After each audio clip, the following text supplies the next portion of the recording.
Hi, Nate. Go ahead, Nate. Hey, How's it going? how you doing? Yeah, hanging in there. It's Friday. Uh, TGIF in a different kind of way. There you go.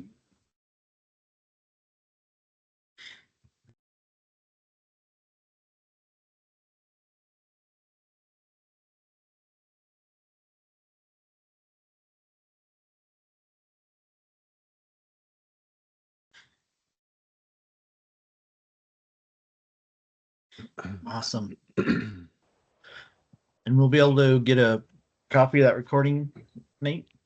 Yeah, once Commissioner Reese jumps on and gets the meeting started, I'll record it and it'll be transcribed, and then we'll also post it on YouTube and such. So we'll cover Excellent. all our bases. Good Excellent. morning. Can you hear me? My audio is having problems today.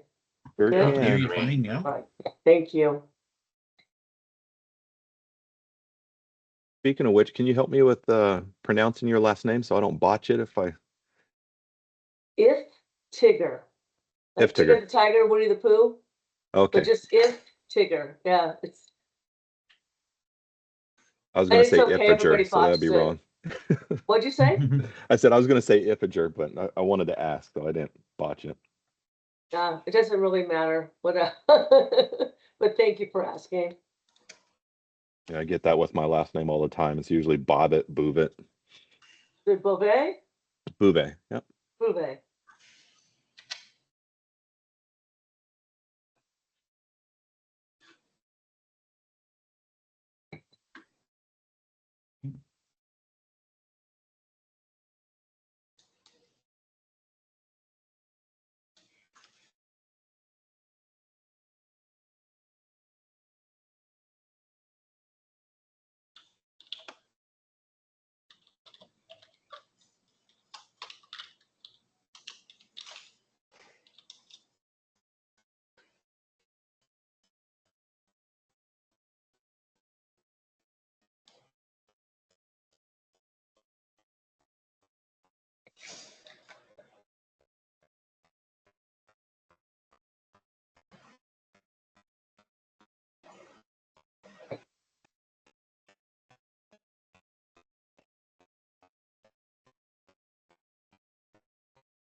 Good morning, Commissioner Horton.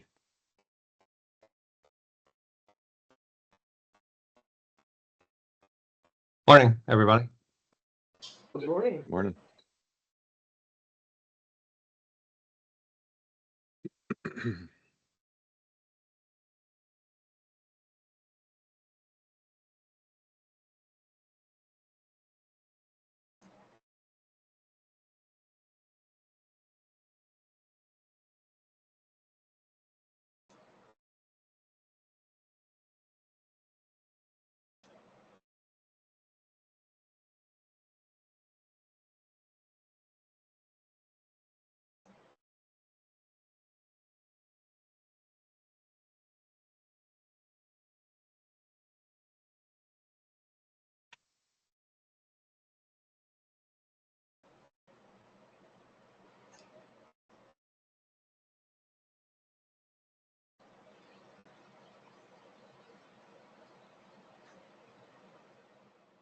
Just bear with me, everybody. I think we're just waiting for Commissioner Keener and Commissioner Mullen. The other two weren't available to start.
we'll go ahead and give the other commissioners a couple minutes before I try to reach out by phone. Bear with us.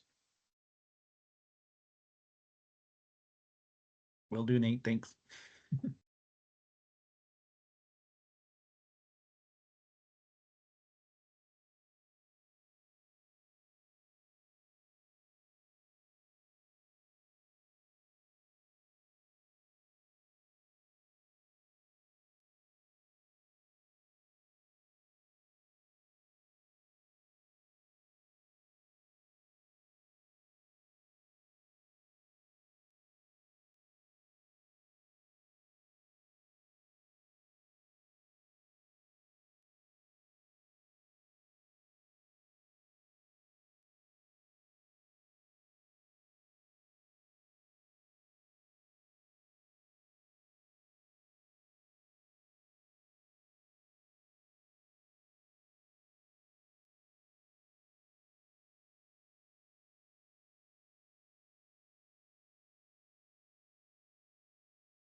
All right, everybody, I'll be right back. I'm gonna try to jump on the phone and see where the other commissioners are at.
Good morning, good morning.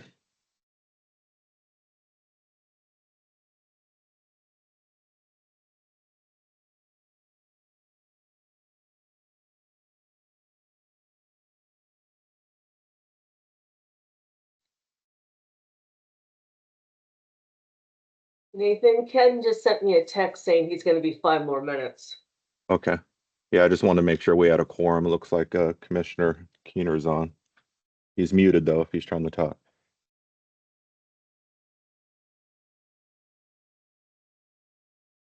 I think this is Ken coming in.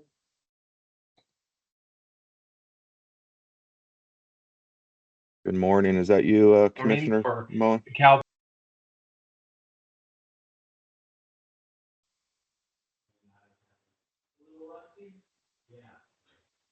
Hello, can you hear me?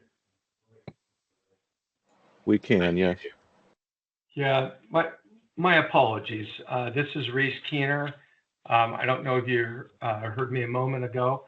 Tom Burns is in Elko for the Cowboy Poetry Gathering, and I was having coffee with him. I was distinctly thinking that this meeting was beginning at 9:15, so that's my error.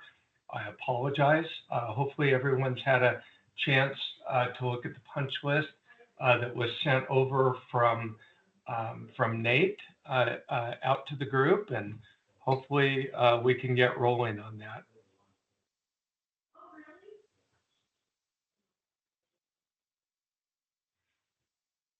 Or let me get it together. I guess since this is official meeting, I should probably officially start the meeting, correct? Yeah, you want to call it to order, and then we can jump right Yeah. into a roll call. Okay, thank you very much for the cue on that. And I apologize, I don't have my laptop with me, so that's why you don't have my video feed. And let me just, okay. All right, good morning, everyone, and welcome to the Nevada Air Service Development Commission Organizational Strategic Planning Workshop for Friday, January 31st, 2025. We do have, it looks like, all the members of our subcommittee that are here in attendance with us this morning. If we could just go through and everyone mention their name. My name is Chairman Reese Keener. Tina Tigger, Christopher Abraham. Is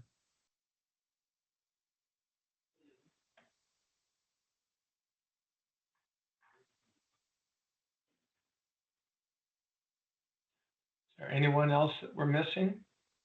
I didn't hear Commissioner Horton. He's here though.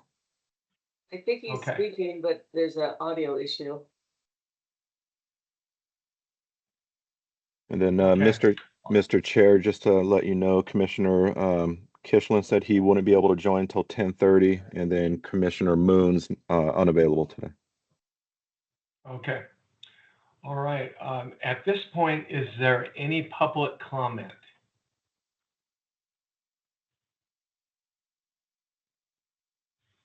All right. Hearing none, we'll go ahead. I'll pass the baton to you, Nate. The last action item before we get into the workshop is going to be the approval of the minutes. The videos were posted to the GoEd website, and that's respective to the December 13th. And I don't believe the October 14th meeting minutes were approved the last time we met, but I could be incorrect. We just need a motion and vote on that. Okay. Are there, if there are no questions on this, is there a motion? Are we making a motion for October and December? That's correct. Yes. I'll make a motion to approve both the October and the December meeting minutes. Okay, thank you, Tina. We have a motion. Is there a second? Second. All in favor of the motion, say aye. Aye. Aye. All right, motion passes. All right, I think with that, Nate, I'll just kind of let you jump into things. Perfect. Mr. Strong, I'm going to pass it on to you. I know we got a full day to cover, so what I would like to do is maybe just briefly highlight the activities throughout the day, and then I'm just going to let you run with it. I appreciate it. Nate, go ahead, Nate. And please call me Nate. You can call me Nate. You said Nate, but do you want me to highlight or you were going to highlight, you said? Go ahead, feel free. Okay. Well, first of all, yeah, I'll do introductions real quick here. I'm Nathan Strong. I am a strategic planning and economic development program coordinator with the University Center for Economic Development, hosted at the College of Business at the University of Nevada, Reno. I have a colleague on here with me, Finn. Finn, if you'd unmute and introduce yourself real quick. Good morning, folks. I could not tell you what my specific named job title is at USET these days, but I am here to support Nate this morning and work with all you folks. You're underselling yourself, Finn. He's a aspiring MBA student there, so and very and actually he worked on the prior project, not commission, but the aviation project as well, which hopefully you've all had a look at. That is right. I did help with that draft, so that's another reason for me to be here today. If anyone has any questions about our previous work, happy to answer those. Yes, Finn was immersed, to say the least. Anyway, yeah, so we are here. I want to say, first of all, to the subcommittee here, I guess, or a committee of commissioners, all of you, thank you for giving us an entire day to get this important document taken care of. We do have an agenda that I believe you saw. Let me see if I can put it up real quick here. That do not disturb. Uh-oh, I said, you're going to allow me to share, Nate? Or am I On there. Is it there? Yep. Okay. Yes. I forgive me. This is nothing new to me, Teams and especially Zoom teaching, COVID or around COVID. So, but my brain has to switch between Zoom and Teams at times. So, but as you can see, our agenda is a full day, run till 4 o'clock. If we get through some of the pieces earlier, we may be able, or quicker, we may be able to leave earlier, but I always make the promise I will not keep you past 4. We also have 2 program breaks and a full lunch break, and kind of regardless where we are in the subject matter, I will be the timekeeper. We will stop abruptly, if you will, at 10:30 for our first full 15-minute break. Just step away and come back, and then a nice 45-minute lunch break beginning at noon. So regardless of where we are in the material, and as we work through the slide deck here and everything to get you contributing, you'll see maybe it doesn't follow exactly what we have here, but all those things are contained in it, and we will get there. So as I said, let me see here now. I should be able to do present. There we go. Is that working? Preparing my slides. We have lots of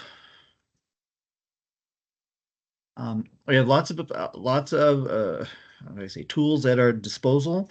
Certainly, as it possibly with Commissioner Horton, I don't know if you're having issues with your audio or not. If anyone has trouble with their mic, we definitely have the chat, the meeting chat, to drop anything in at any time. I will actually probably be I will be typing in whatever subject we are on. Usually it's a prompt, a question. I will place that in there as well.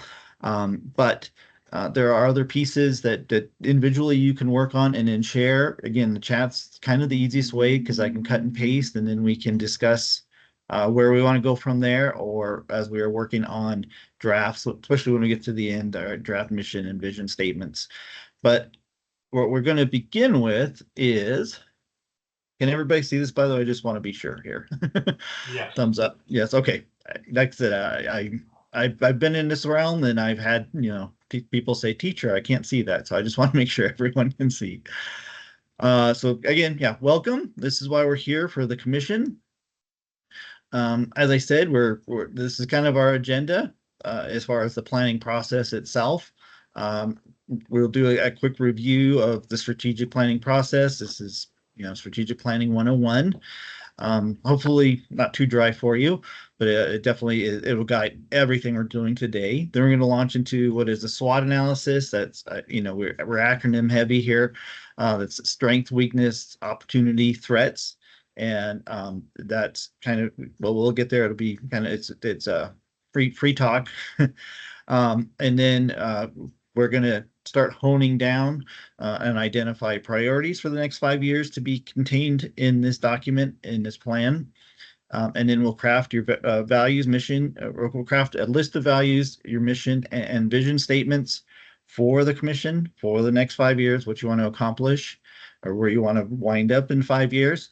And then lastly, we're going to develop a few goals, not too lengthy, but focused goals with strategies and then actionable items attached to them, which is going to have, timelines and responsible parties and everything like that, which your organization's a little unique in some ways, which we're happy to work with.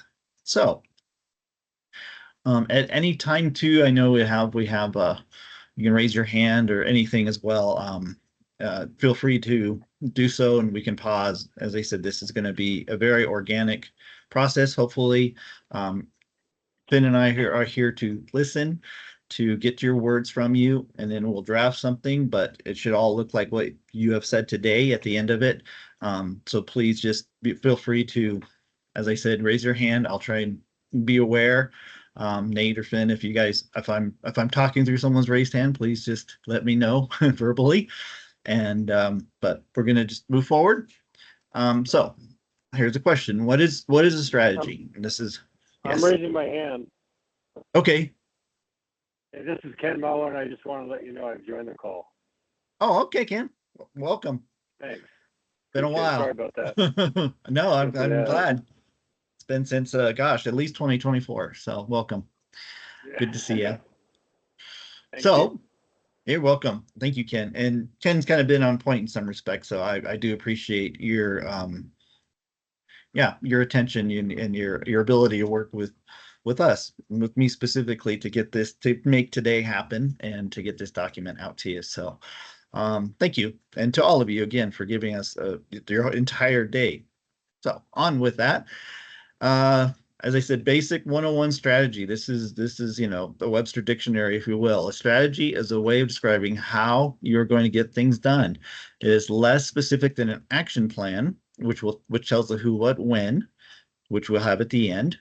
But it tries to broadly answer the question: how do we get there from here? Do we want to, take the train, fly, or walk? So that's Why? Well, I say we fly. I think you're on target. This is the right crew showed up then. But exactly. And that's it too. So point A to point B, if you're flying, and that's it. So point A is today, January 2025. Point B will be January 2030. How are you going to get there? How do you want to, get there and be something different, but something better maybe? So the elements of a strategy include the recognition of existing barriers and resources. And you see the list there. Again, in the aviation world, there probably are unique barriers and unique resources.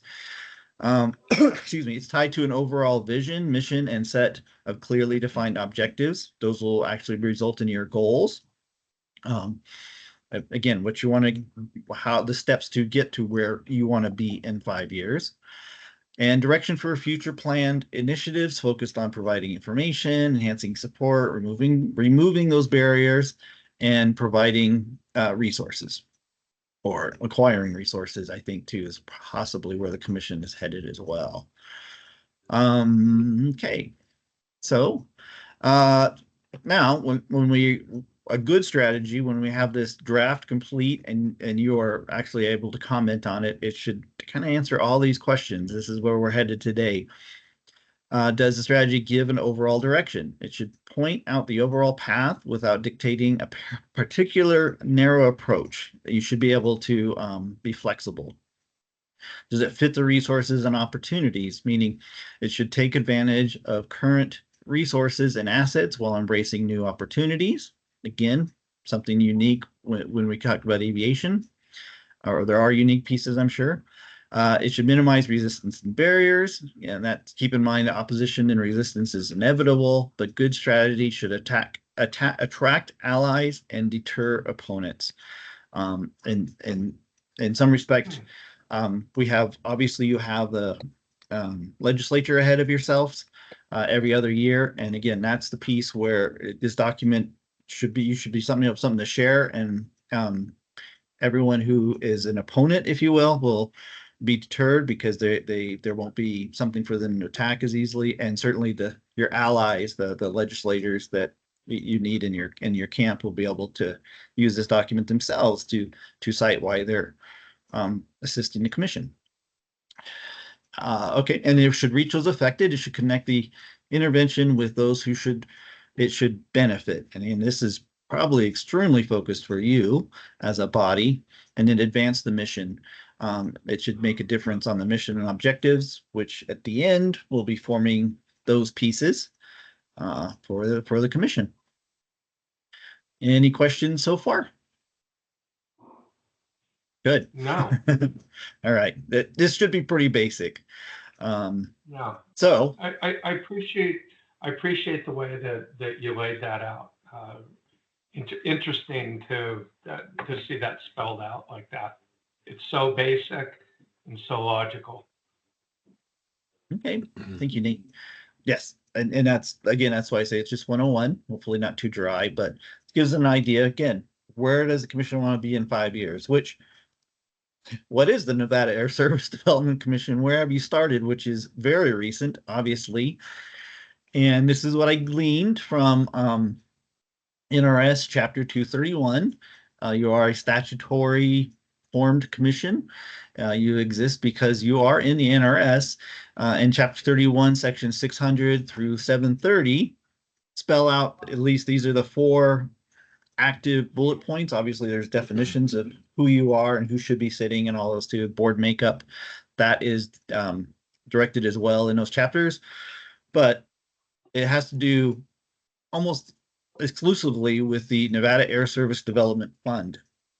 So as a commission, you oversee that, meaning you monitor it, you add to it, you solicit, or you apply for other funding sources, you build it up and oversee it. And with that fund, then you administer that fund into grants. So you oversee it, you are the administrators of the fund, you receive applications for and then award grants for those funds to be used. And then obviously you report to the legislature because you all were legislatively created. Is that again, I'm not telling you who you are. Is that how you see yourself possibly? Any questions on that? Hopefully. Okay.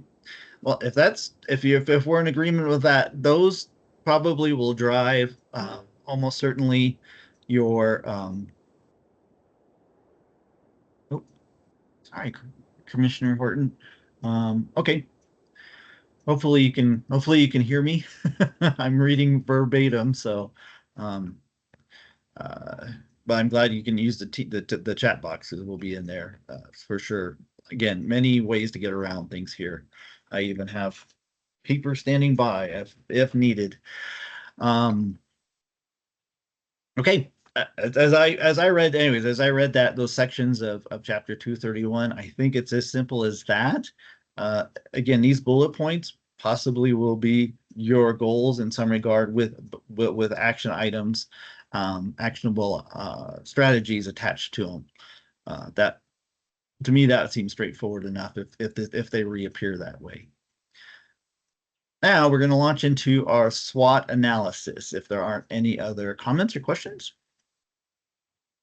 Okay, so As we say, in government, we love our acronyms, certainly in academia as well.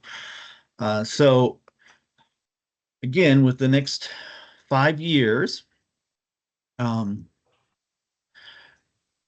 looking at the strengths, the weaknesses, the opportunities, and the threats. Again, SWOT. The strengths and weaknesses of your organization or community. And when I refer to community as well, I know I kind of termed it the aviation community. It's easier for you to probably relate to us, what you see your community as, but certainly whatever you just would define that as, the strengths and the weaknesses of it. You also know opportunities and threats to it. So if that's the Nevada aviation community, this is where we're going to itemize those things.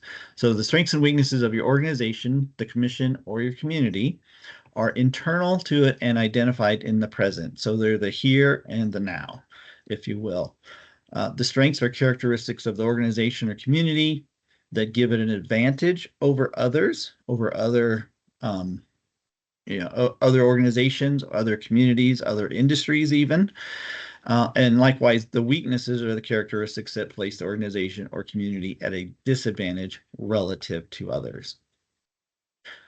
We'll be doing these individually, but again, strengths and weaknesses, as I said, are the here and now.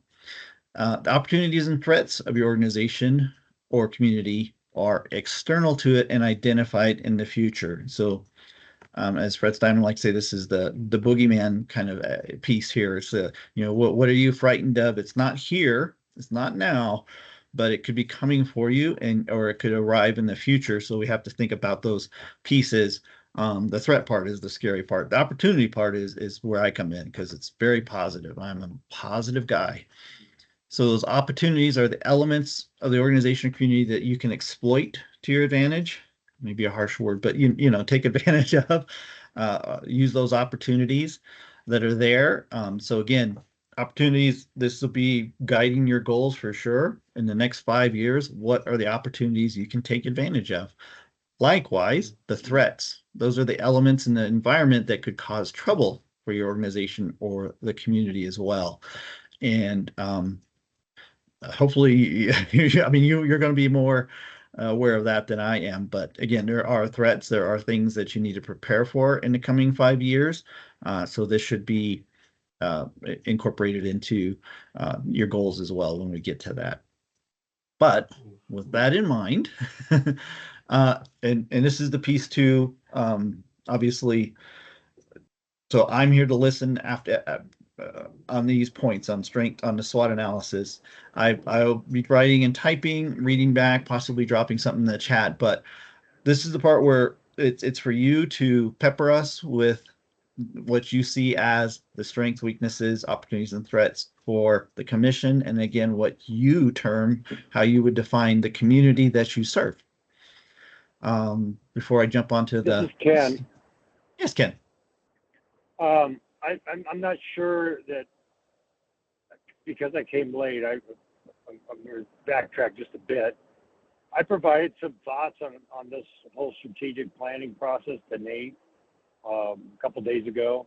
So I'm not sure if you've got those in front of you, but I kind of thought through some of these strengths and weaknesses, threats and opportunities. So if I could use this as a fire start of the conversation, if we're starting with strengths, I've listed 3: expertise and leadership of this group, the people that sit on this commission.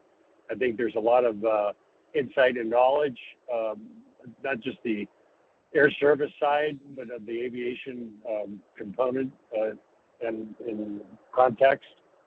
I think economic impact is really a strength that this group can bring to this whole concept of developing a strategy for a statewide aviation service. And then I think another strength will be the government and industry support. I think many parts of the state have similar air service groups already in place. Northern Nevada Alliance, Northeastern Nevada group, the Las Vegas group. And so I think being able to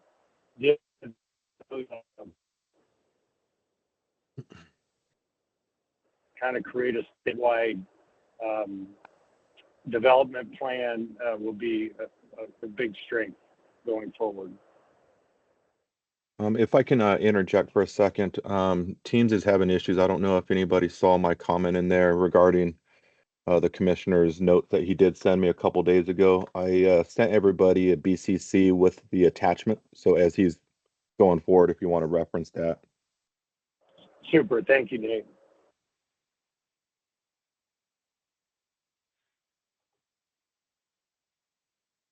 If I can follow up too as well, Ken, you're saying so there's other established groups as well that you see as a strength as far as networking with the commission or supporting the commission?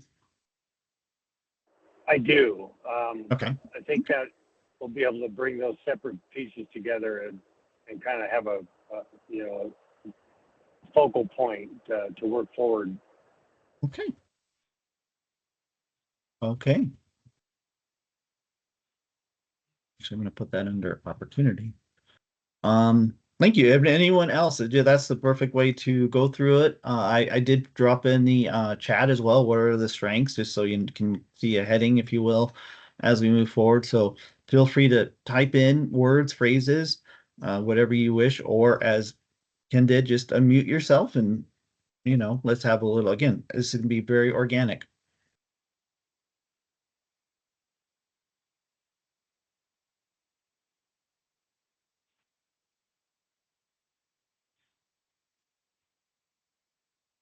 Thank you, Nate.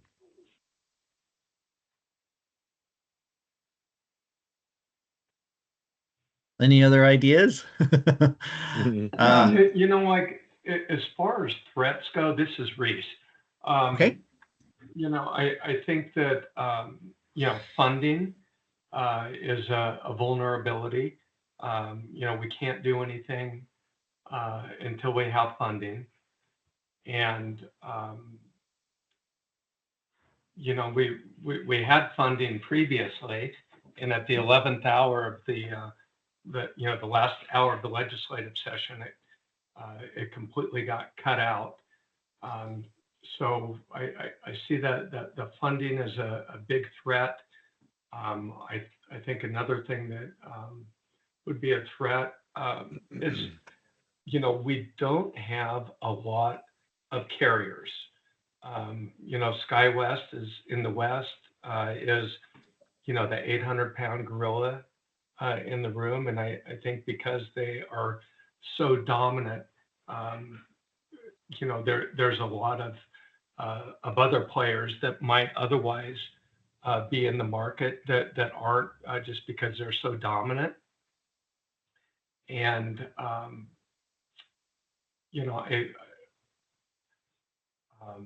there was one other point that I have on there too. Sorry, I lost it. I'll open it up if anyone has any other points on that. And Reese, I agree. I think that the funding issue is definitely a threat. And I think the number of carriers is obviously a challenge. But I also think the possible loss of future grant funding from EAS programs or DOT SCSI grants, which would probably be areas that we would look at for sources of funding, may not be there in the near term. Right. So they may lose their ability to fund grants to any organization similar to yours, even, is what you're stating. Yes. Okay, that's a good threat. I actually put under as well. So for weaknesses, is a weakness that there is no funding right now. is more or less the pot empty or the balance zero? Okay, and that's the here and now. That puts you at a disadvantage to other organizations, aviation or not, right? Any grant awarding organization needs to have fundings to award. So there's no funding to award currently. And what else so the lack of competition as well among carriers, I put in as a threat and possibly a weakness, right? Is that here and now? Would you agree that's a weakness? Okay. Yep. Nathan, I also think, this is. Go ahead. Sorry, Ken, go ahead. No, Reese, go. I can follow up with you. No, Nathan, can you go back 2 slides real quick? Absolutely. And I was wondering on that if there should be a bullet point on there, and it might not specifically be spelled out in the NRS, but one of the duties of this commission is to advocate for funding, and I don't know if that should be listed, as part of what we see here. In my broadest terms, that is the first bullet point, to oversee. I was just pulling out the sections, so yeah, that can be a sub point or its own point as well. In fact, I'll just put it under there for now. And, Thank you. no, you're absolutely right, and that's what I meant by oversee, because obviously, I presume from reading the black and white of the NRS as well, obviously you are going to be looking to the legislature for funding, but as Ken kind of name these other organizations as well, you can accept funding. You can fund the Nevada Air Service Development Fund from other sources. I'm sure, right? I mean, there's some limitations, but there's other secure or unsecured things that sources that you could use as well, which is the broader advocate as well. So, yeah. Right, and along those lines, I did mention that I met with Tom Burns this morning, and I asked him specifically, are you going to have anything in your budget for 2025, 2026 specific to air service development? And he said, no, not at this point. At this point, it'll still all be up to the legislature. And I think that's a weakness as well, is lack of perception of support of the legislature at this juncture. I don't think we've developed a case for that here. I think that's something that. So I'm just typing a false perception, kind of. I don't want to make the legislature bad, but false perception of support from the legislature. Okay. Which I would agree. I mean, I think if you're a statutory body, the public will look at that and go, "Oh, you're fine, right? You're taken care of." But when we get to goals and such too, or priorities, a little public education may be something to look into. Doesn't hurt to have non-aviators advocating for aviation, I'm sure too, right? Okay. I'll read through what I have so far, which again isn't much. This can be, as broad or as tight as we want. For strengths, you have expertise and leadership on your commission. You are making an economic impact, and there is government and industry support, including from the other established aviation groups. Any other thoughts? Term that better. Okay. Hey, Nate, just a question. Yes. This is my first meeting, and I'm trying to learn. But my understanding is, what I'm getting out of this is, we manage a fund for air service development, but at this current time, there's nothing in the fund, and there is little to no plan to get anything in the fund unless the legislature creates some sort of bill and grants us a fund. Is that somewhat accurate? I think so. I think that's pretty accurate. Good. I hate to paint a cloudy, a dark cloud over that, but I wasn't sure coming into this if, hey, there's this fund that we're developing and we're gonna, I love the process. I'm gonna say, okay, where's the best place to put these funds that's gonna benefit the state? But at this point, we're gonna develop this, and kind of, is part of this the ability for this committee to try and get funding? Is that part of our? Yes. That's part of our job as well, right? So instead of just overseeing the fund and receiving applications, is there a line item for us to actually ask for funding? Yeah, well, I do know that there is a bill that has several sponsors. It's being recycled from the last legislative session, and it would fund this commission. And hopefully that will be able to go through committee and be able to sail through without having the funding cut the way that it was the first time. And if anyone has more information on that, either maybe Tina or Ken, please speak up. I Is that haven't AB heard of 100? that. I'm sorry, Which go one, ahead, Ken? Tina. No, I haven't, I don't know the bill draft. Do you know the bill draft, Ken? I know there's a couple of different ones out there associated with this organization. I think Reese is talking about AB 100 that Burger sponsored. Is that it? Yes. Yeah. And what's the That's other the one I'm bill aware draft of. you're working on, Ken? Well, we have a BDR reserved, but we don't have, we have a sponsor, but we don't have the language yet. So that's something we're working on. So that is another opportunity that we've discussed very recently, within the last, this week. Is that the one that you're working on through the organization? Yeah, through NVAA? MVAA, correct. Yeah. And that is to support this commission?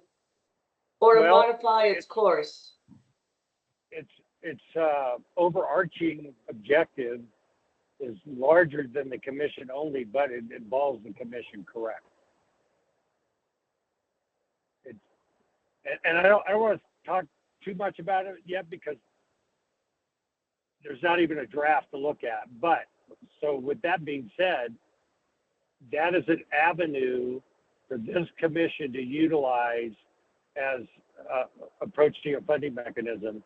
And there may be at some point in time, kind of like it happened last session, Reese, was there were two separate bills and they ended up being merged into one. And then Right. at the last minute, there was pieces of that bill that were dismantled. Mm-hmm. Wholesale. Yeah. Yeah. So to your point, Tina, yes, there's AB 100 that is currently out there, but there's also this opportunity for a second bill that we have a sponsor for and are beginning the draft language so we can add something to that bill about this fund. But the Air Service Development Commission is being is front and center on this topic. I put that under opportunity actually too. While you're speaking, I drew that out. Yeah, that there are, I termed it as there are different legislative avenues to pursue for funding. Correct. Yeah, as I said, I'm a positive person. I think I termed that very positively.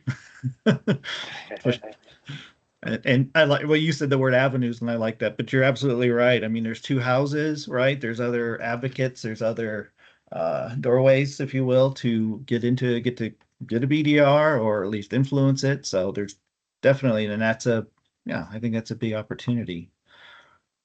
What about thinking with strengths too? Is there, as far as access, thinking of the makeup of the commission as one of your points, your first point, I think, Ken, that you made was the expertise and leadership of the commission.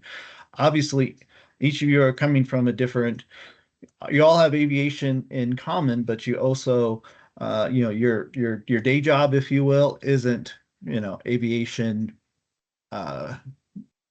specific all the time, I guess. So is there would you say there's a variety or diversity within your commission even? So thinking back to these avenues, I know a guy. If you don't know a guy, there's a commissioner who does. If that turn of phrase means something. That's one of them. But if you look at take Tina, for example, she's the Air Service Development Officer for the Reno Tahoe Airport Authority. Reese is heavily involved and Air Service Development and ELCO. And so that's just one example. You know, my involvement in the Nevada Aviation Association and some of the overarching objectives that we're trying to accomplish for statewide aviation. Scott Pitchline with Clark County Department of Aviation, the Resorts Association. That, when we talk about the makeup of the membership, there's really a strong foundation of people that represent organizations and entities across the state. And so I think it's a very small degrees of separation between connecting the dots in this process. And I think you're talking about geographic diversity, and I think that's important since aviation is a system. Yes, very much. Yeah, absolutely. Geographic diversity in the makeup of the commissioners, and I put, yeah, you have a strong foundation representing organizations across the state. So very good strengths, obviously. And I kind of back to maybe the opportunities as well. Spell check will stop bugging me. Do you have different because of that, is there different avenues to advocate, if you will? You know, again, thinking of you know, like a public engagement, you know, PIO, PR, however you would term it. Facility, is there, you know, you need advocates in the rurals, you need advocates in the urban, you need advocates in the region, statewide. Thinking back to the technical plan for the association and stuff as well. Do you have strengths? Is that a weakness? Is there opportunity or threats related possibly to that as well? As a prompt? Yeah, I think so. And I also think those connections bring avenues of support from industry players, whether it's Nevada Mining Association or the chambers or the convention visitor authorities. So I think those all just play really well into the makeup of this group and other areas of support. Okay. Connections bring avenues of support from other regional players. Diverse regional players too, as you said. I mean, like you said, we're mining and ag and all that stuff, but all that requires flight at some time. So, okay. Any other ideas? Let me see what I had for. We're doing good. You know, I think too, under opportunities, if this commission is able to move the ball on interstate, on new routes opening up statewide, I think that if we're successful, hopefully that success can build upon each other, and we'll have more credibility for attracting additional financial resources in the future to expand some of the efforts. So success can hopefully beget success. Right. I like it. And then likewise, if we fall flat on our face, it's not going to bode well, you know, for the future. So, you know, that would be a corresponding threat then. How would you term that? Obviously, it's failure, but yeah, fall on your face. And I think while we're on the topic of opportunities, I think this whole advanced air mobility kind of poses, I mean, some people can look at it as a threat, but if you look at who the investment players are in these OEM manufacturers are, you know, some of the airlines, Delta, American, United, Southwest. Well, I think, so they're obviously Ken, looking. Go ahead. Sorry, I thought you were done. Sorry, no, please finish. No. I was just going to say that's a great concept that we should talk about, because it opens up a different type of aircraft option for routes that don't have demand for 76 seats, for example. Yeah, absolutely. And Absolutely. it opens up a lot of system and network connectivity in interstate. So I think we should bring that up. And I know it's been a topic at our board to look at that and what we should be thinking, not just about air service development, but broader about aerospace. And that was not the mandate through the legislation, but I think it's something we should talk about. Because it serves both the transportation and access to goods and services as well as economic development by attracting some of these companies. Right. And No, Tina, absolutely. thank you for mentioning, Tina, thank you for mentioning the economic development aspect. I was just thinking about that. And I mean, that, aviation is a huge generator, for jobs and economic stimulus. And, it really helps lift, it's a rising tide that lifts all boats. Yep. Great point. Just want to take the opportunity to chime in here. I think this sort of broadening of scope is really helpful. We're now looking a little bit broader Nevada, the broader Nevada aviation community. I think that's super helpful, especially when we talk about threats or especially weaknesses. That's something that Ken and I are pretty intimately familiar with, how some of those weaknesses can affect Nevada as a whole. So I think widening that scope will let us get a little bit further on this stuff for sure.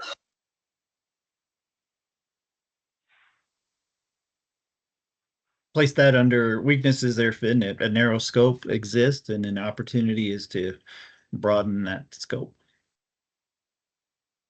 I would. Yes. Sorry, no, Ken, I just wanted to make sure I didn't misunderstand where you were going. No, I think it's so nascent right now that nobody is sure. I think if you ask the manufacturers what the business case model is, they all have like this degree of opportunity. Okay, we're going to be Uber in the air. You're going to be able to hail a service. It's going to connect rural and metropolitan. It's you don't need, the break-even point is much lower than operating a regional jet. And I don't think any of that's been proven yet. It's on paper. So Right. Well, I mean, they don't have a certified aircraft. They haven't even gotten to right, the yeah, FAA yeah, level. exactly. Cart before the horse, exactly. Yeah, it's very So- emergent. It is, but I think there's a lot of pressure on the FAA now to support a certification with the investments that are coming from private equity, but also from the major players in the airline industry. So I think it's going to be something we're going to be talking more about sooner than later. And Ken, if I understand it correctly, there's actually a movement to electrify this versus being a regular fuel source, and that could foster our lithium loop and expand the demand for what we already have established in economic development. I think that's all big questions. I think that part of the challenge with the electrification is range and payload. And so whether or not a fuel cell on the electric side makes more sense than battery is going to play out really soon. But I think existing infrastructure is not disappearing. It's got to be part of the equation. Existing sources of, aircraft generation, of power, and all those sort of components, the technical side. Right, we're just trying to figure out the terrestrial for vehicles on the ground, and we may have to look at what does that look like. And I think the concept is rooftop to rooftop, right? So a casino is the perfect source to where you would have a helipad for this vehicle, and that creates a whole different business and revenue stream for a casino that has a tall building. Well, I think there's some of that, or define vertiports using general aviation airports, because I think that model really exists now. I mean, helicopters could do all those things, Right. but the demand, the cost factor is so high that it's something that's not readily available to the average person. And so whether or not there's enough highways that can support that model, or they're saying their costs to operate are so much lower. So I think those questions are yet to be answered. My thought is just what are the tall buildings? And if you think about the rurals are typically Yeah, a casino resort. And if Right. if there was a value proposition for them to get involved, it would strengthen and broaden our advocacy. I like it. I've been typing as you're speaking here. Great. Lots of It could be a opportunities. strength, but it could I- also and be a that's- weakness. It could be a threat. Well, the one threat that I got out of it too is you said infrastructure disappearing. I Or yet to In be my- developed. So there's a challenge True. there. That's a weakness for sure. I think it doesn't exist. I mean, Yeah. they're like the buildings exist, but if it was electric or there was fueling options needed, those clearly don't exist in the existing buildings, Right. Right. right? so missing infrastructure in some places would be a weakness right now, right? The opportunities to Yeah. add that, to monetize it, and Well, the Those FAA has- just approved the advisory circular on design for vertiports. I mean, on December 31st, it was published. So it hasn't even been digested enough to list it as reality, except for now the FAA says this is the approved design. So now some of that can take place.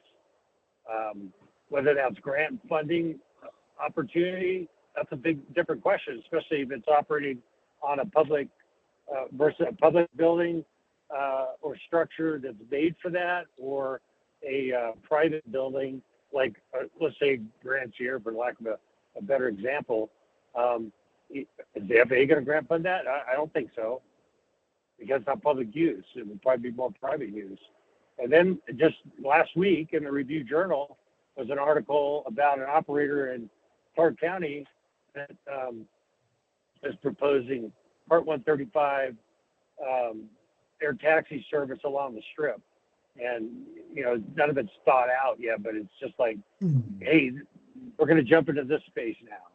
And so those opportunities, those are threats to the airport in the operational component.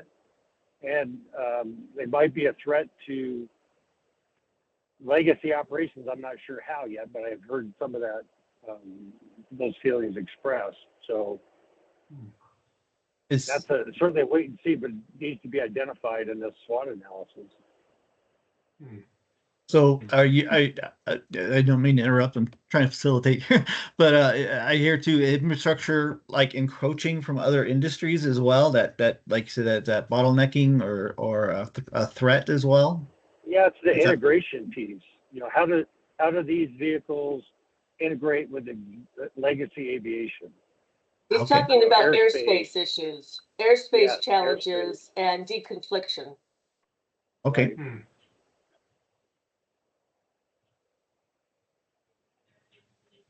And if we're doing a SWOT analysis for that industry, that would be more in their ledger.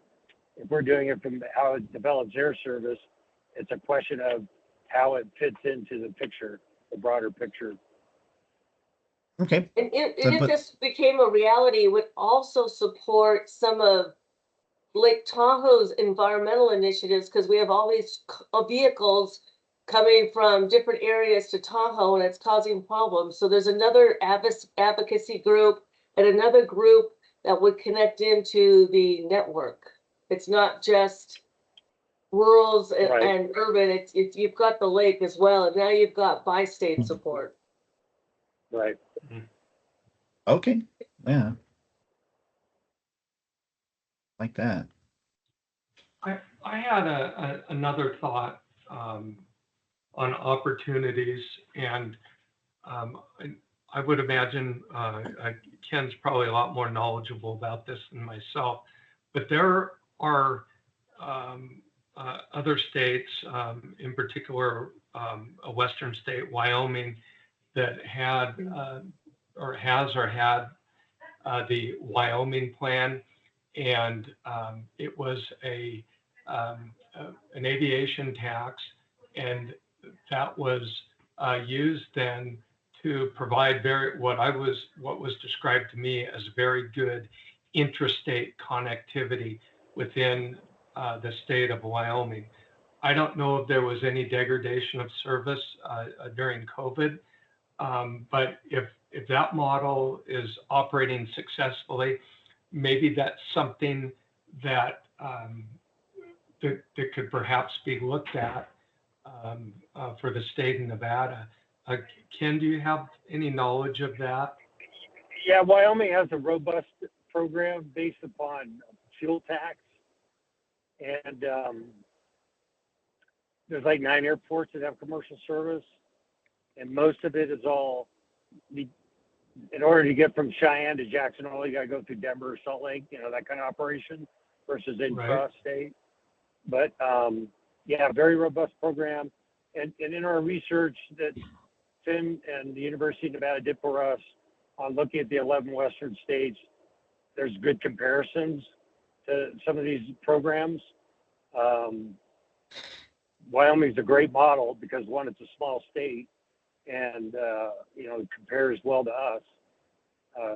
So that's another one to do some more research on. So an opportunity. Sorry, Nick. I'm just. Yeah, I was saying you're talking about funding mechanisms as an opportunity. Funding source, yeah, right. Okay. Continue. And you said that they're accomplishing that through fuel taxes, that subsidy. Yes. Interesting. Correct. Okay.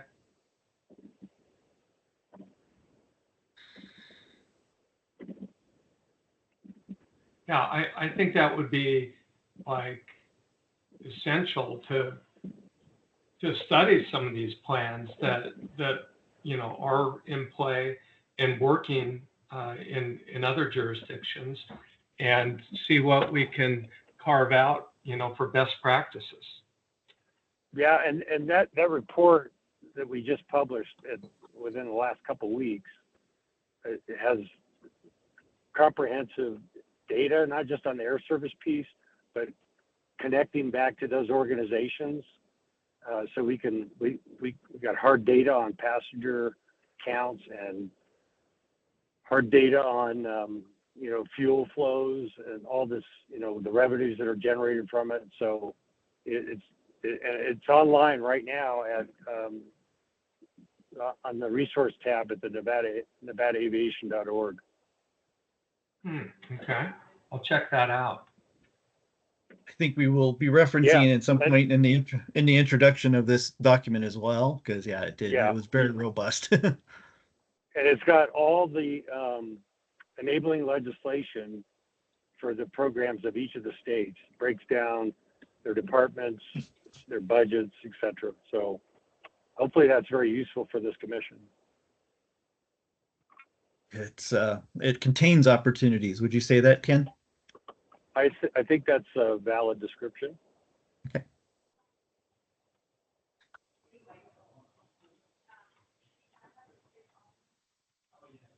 I'm going to put that in the technical report. And we've got Finn right here. He knows it intimately, I think, as well. Okay. Any other thoughts on anything that's in front of you on that slide? Their strengths, weaknesses, opportunities, the threats. Ken, do you think a weakness is that our state doesn't have a dedicated aerospace department? It has like one person or a half a person in NDOT? I think that's a glaring weakness, and the purpose behind our efforts at the legislative session, to kind of rope all these together and create an office of aerospace and aviation like our neighbors in the Western states. So that's our goal, to flush that out. And this commission kind of in that thinking plays a big role in that, Tina. So yeah, I think that's a great point you make about the weakness for Nevada. Yeah, good point. Great point. I would actually, I'd piggyback off of that. Another potential weakness would be how difficult it is to acquire any data around aviation. There's a lot of siloing, especially with the finance angle of it. So I might add that to the weaknesses column. Can you help me understand that a little bit more, please? If you would like to learn almost anything about aviation in Nevada, it will take you 4 weeks, and the answer you'll get will be that that data doesn't exist and nobody knows the answer. So we have a real issue with actually having information, at least on the public level. Individual organizations is a different story, but on the larger NDOT kind of public scope, data is very difficult to come by, especially financial data, taxation data, very difficult. And that makes it pretty tough to make modifications when you don't really know what's happening. Yeah, there's no clearinghouse for anything, and that's what this Office of Aerospace would really be. One of the tasks would be to be a kind of a collecting data, being able to analyze it and then also share it with industry in the state. And to that point, when we look at cargo, air cargo, we don't have data on a state level either. And they track it based on commodity value, where airports would track it based on the weight of the product landed. Right. So Right. we can't even figure out which commodities are coming through our airports. Yeah, I mean, that's a great point, Tina. So Big I would data. make sure air cargo is in part of that, because you could use air cargo as an integrated carrier like a UPS or FedEx, but you can also use belly freight. And sometimes airports will make a stronger business case for passenger transport if you could fill that belly of the aircraft. So that could be a way Yeah. we look at how do we serve the rurals better. Right. No, that's great. Great point. And, I think the overarching picture on this is that Nevada is a low tax state. Nevadans do not like to pay taxes. And as a result, we don't have money sloshing around in public coffers it hasn't been prioritized. Like, for instance, to have an aviation office for providing statistics and for providing, a grant funding for things that we're talking about. So I think that's a very valid threat. Just our low tax environment. I think that's right on. And the other thing to think about when we talk about the Uber in the sky, the threat to that could be some of the landline busing we see. So to solve a problem, for example, between Reno and the Tahoe Reno Industrial Center, or the mining happening in the Winnemucca area, they're talking about busing versus an air transport solution. So we went back earlier to say, are we focused on walking, driving, or flying? If we're focused on flying, I would identify that as a possible threat. Yeah, that's great. Great point. So you said a lot there, Commissioner. If there, the threat would be other modes of transportation in that respect. You're saying, or yeah, for rural or remote connectivity, it could be, we're trying to fill a plane, for example, let's say to go to Elko from Reno, and for medical suppliers or whatever, but someone else comes around and gives them a cheaper solution through bus line. Gotcha. So That's all part of this business case for aviation.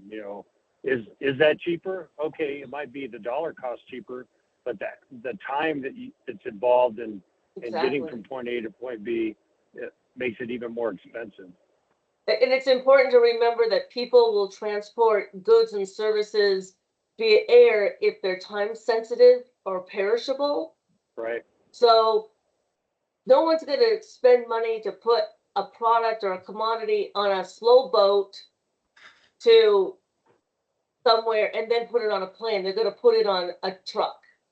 So things that are Mhm. important for air are things that are time sensitive, like apparel, flowers, medication. So things like that. So just when we think about it, just to make sure everybody understands how cargo works a little bit. Sure, and the key components for like, mining might need a part, otherwise it shuts down an operation for such a period of time. And Well, they Mhm. that do part could they be do transported transport quickly, yeah. materials like gold by air because it's so Mhm. expensive now that it makes sense financially. So Yeah, that's great. Great component that this commission, really wasn't even focused on, was the cargo piece. And we do have some data, right, Finn, about cargo in the technical report, We such do, as it is. mostly from the FAA though, and I know that there are some Right. issues with the FAA underreporting sometimes. It sounds like reporting is an issue in general. So yes, but given this conversation, I might take it with a grain of salt. Yep. Okay.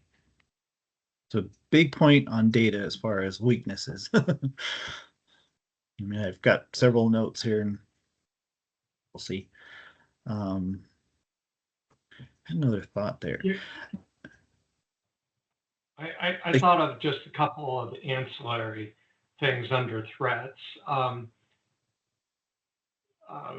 For instance, rising fuel costs. Let's say, we get some grant funding, we get a carrier in, they're operating, and let's say fuel prices double, insurance cost increase.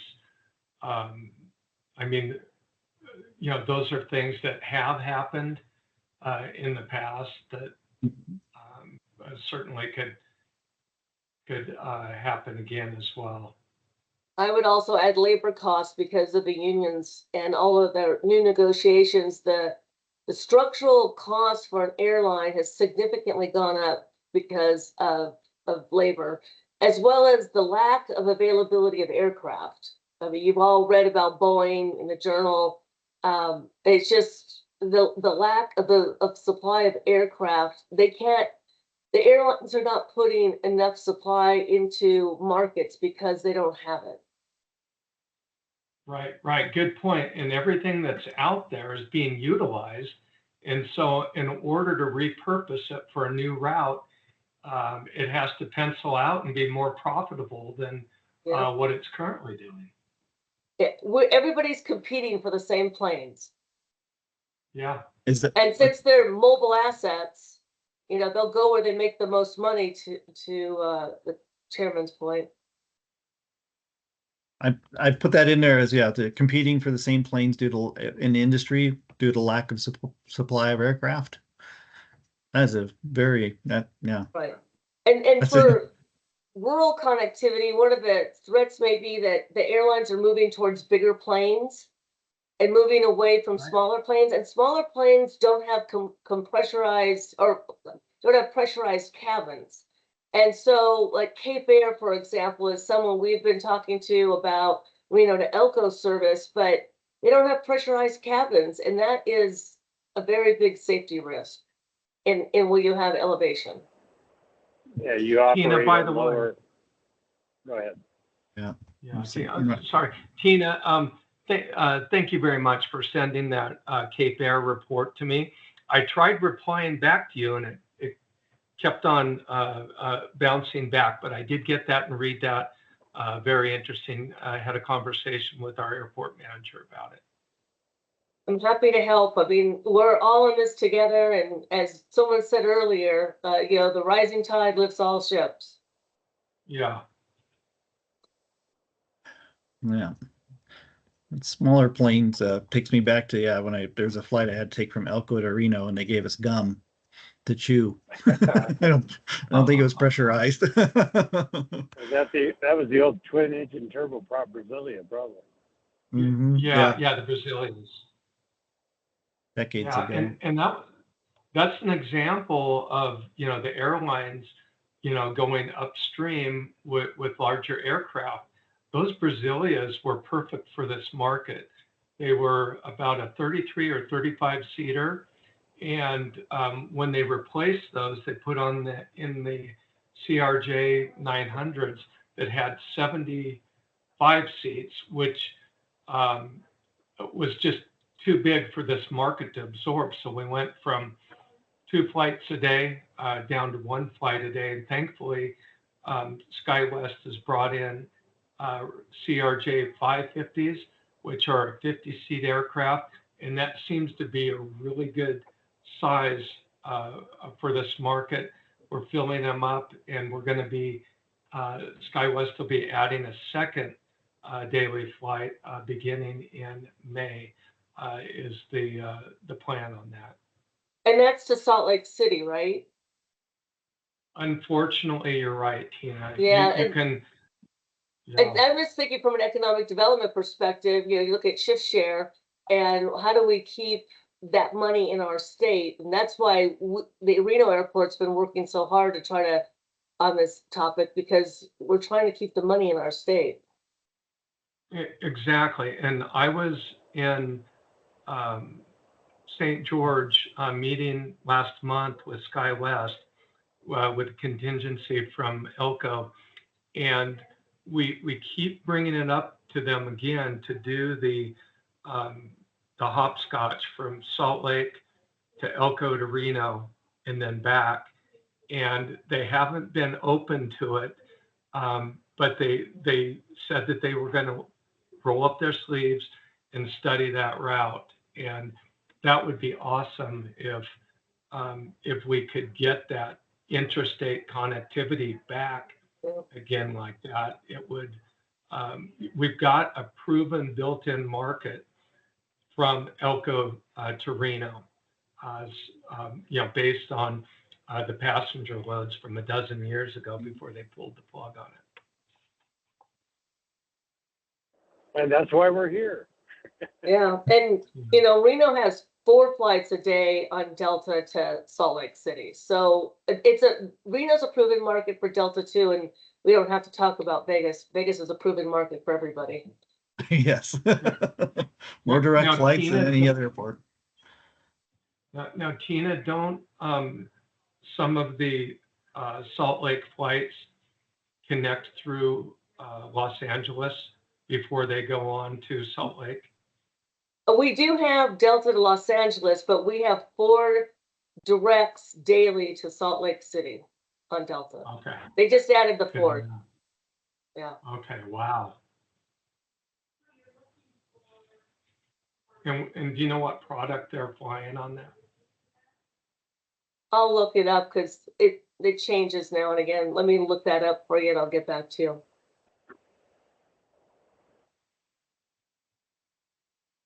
Thank you. Okay, we have about 10 minutes or a little less than 10 minutes before we take our break, which we've done extremely well with the time here. And what a lively, organic, and informative for us non-aviation types. So yeah, anyway, is there anything else that I see some of you taking notes, some of I know your brains are working, your gears are turning. Anything else as far as with the slide in front of you there, you know, those categories to add?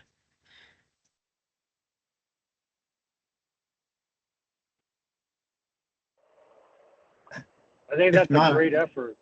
Yeah. Yeah, no, I think so too. I mean, I have 3 full pages of notes here with for the 4 categories, and that's not even using too many verbs yet. So what? Thank you. Chairman, I put the Um, aircraft in the chat for you. Excuse the typo. Is it an Airbus, Tina, or are they flying? No, they're flying a 73. mix of 737-800s and ERJ E175s. Okay.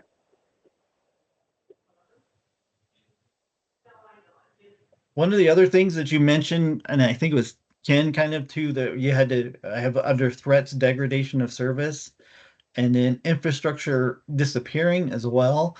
Obviously, I mean, infrastructure, this is everywhere we go, especially working with the Economic Development Administration grants and such, or planning documents. Infrastructure is the big one, road base degrades, concrete just, Right. disappears. My other hat that I wear at the university is as a graduate student in anthropology, because I've had a lifelong service attachment to archaeology, and I've surveyed most of Nevada, and every now and again you see a flag sticking up there from a historic mining airstrip or whatever. I mean, it's out there, but it's not in service. It goes away. And from what I kind of gathered from the NRS too, I mean, the fund is for things like that, infrastructure, maintenance, improvements, not just additions, possibly. I mean, would Right. infrastructure, I would say infrastructure it's collapse? aging infrastructure and new infrastructure. Right. Okay.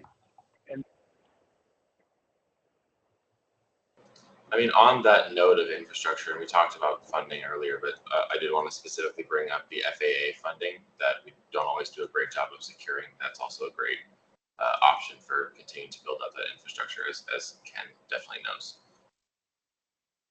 Under opportunity, probably FAA funding. FAA. Maybe not for air service development, but maybe for infrastructure. Yeah, just for broader infrastructure. Yeah. And sometimes it's very difficult for smaller, more rural airports to qualify for it. Mm-hmm. Yeah, and that's an effort too. I was a part of the one for the Fallon Airport, and boy, it's just a spot. But wow, to keep to maintain their eligibility for FAA funding, it's a robust effort. Similar to this, but actually more so. Yeah. That kind of dovetails to this Nevada Fund for Aviation, which supports rural local grant matches, so that we can ensure that the grants that they are able to get, they can keep by having funds for a local match. And in the past, when we haven't had that, those resources, those grants have gone back into the pool or go somewhere else.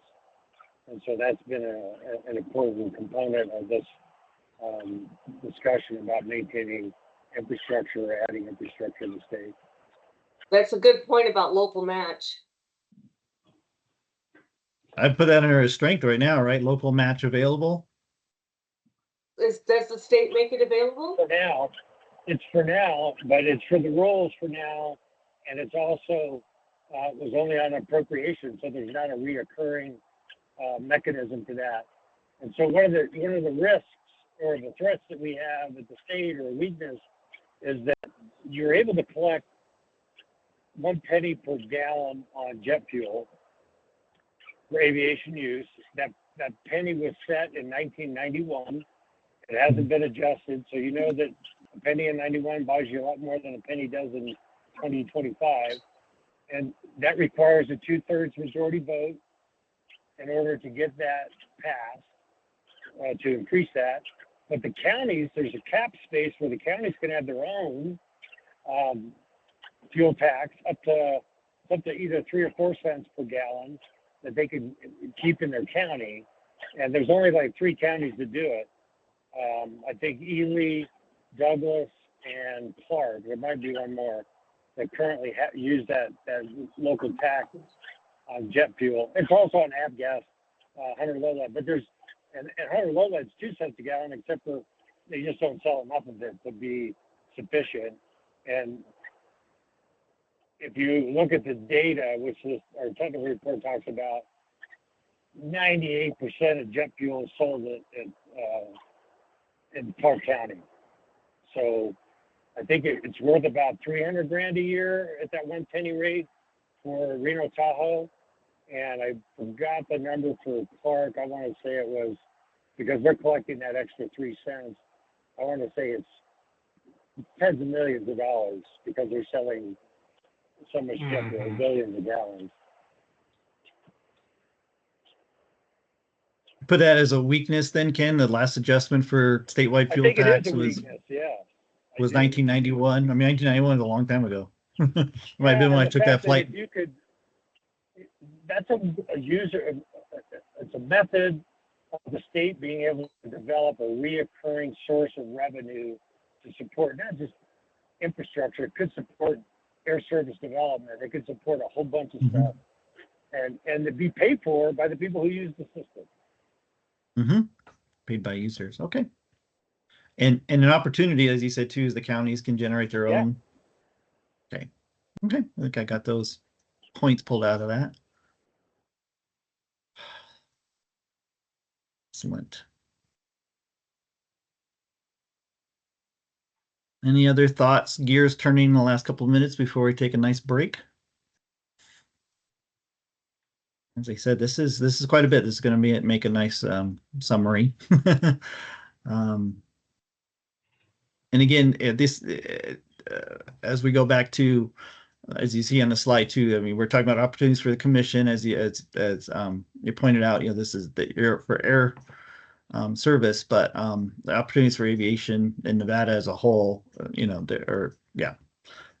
Again, that's your community. You're thinking wide, so on the ground infrastructure things. Those have strengths, weaknesses, opportunities, threats as well. Even if it's kind of outside the purview of the commission, because again, what you're doing, you still need the other actors to be healthy, right? Your partners, so to speak. So yeah, we can. That's definitely not outside of the scope of what we're doing here today. So keep mentioning it.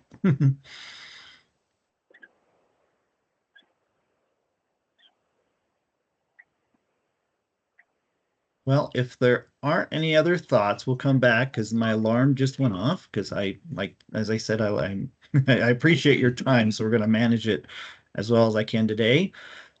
Let's just go ahead, step away from the computers for 15 minutes and see you at 10:45. Take a nice break.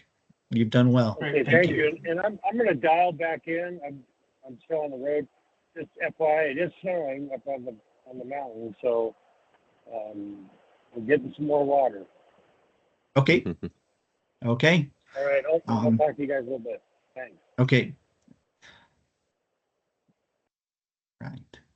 It's my camera.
Okay, welcome back.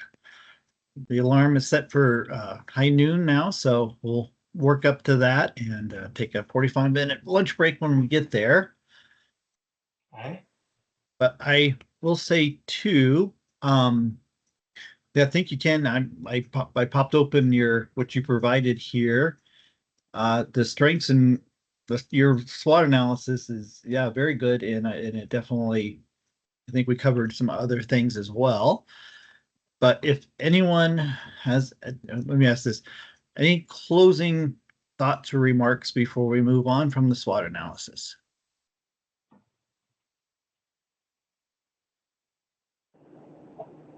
I'm good, Nathan. Okay.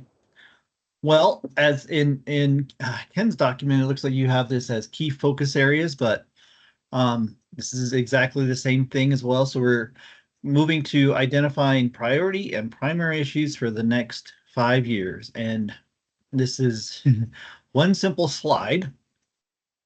So what are the priority issues for the next 5 years for the Nevada Air Service Development Commission? What must you address? Again, it's where this is kind of this a visioning exercise, if you will, too. What do you want the commission? What do you want the commission's influence to have caused? What do you want, air service in Nevada, or even impacts beyond that, the region?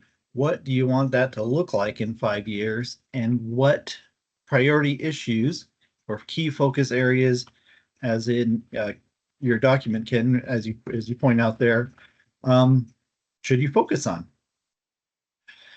And we just have our standard in there, but I'm just going to read from your document, Ken, here too. You have air service growth, economic development, community engagement, and workforce development. And then glaring absence there, Nathan, is the legislative priority issues. Okay.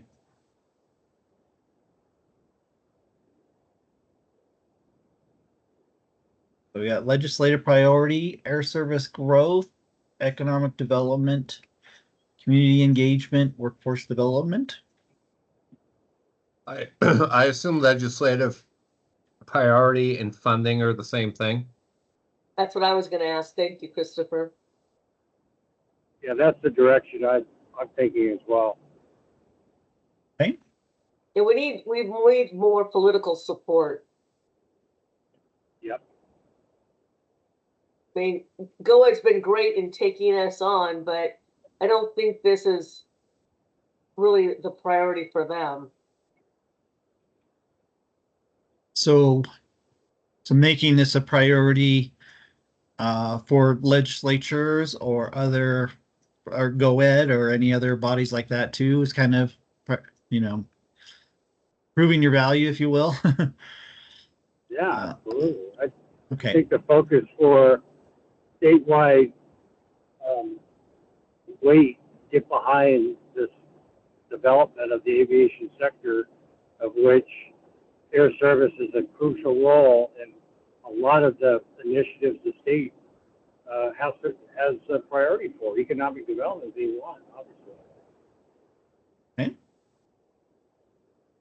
And I think one of the weaknesses pointed out earlier was labor and workforce. So I think if we're driving growth, that's got to be part of that initiative.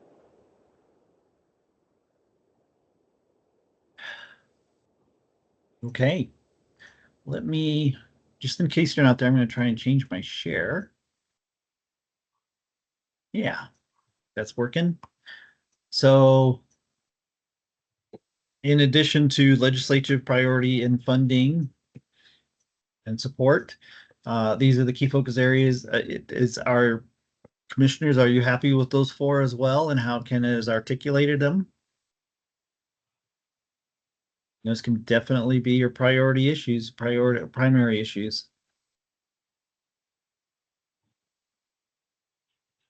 Community engagement. Yeah. Yeah, I like Yeah. that. Okay. And do we want anything in here about advanced air mobility?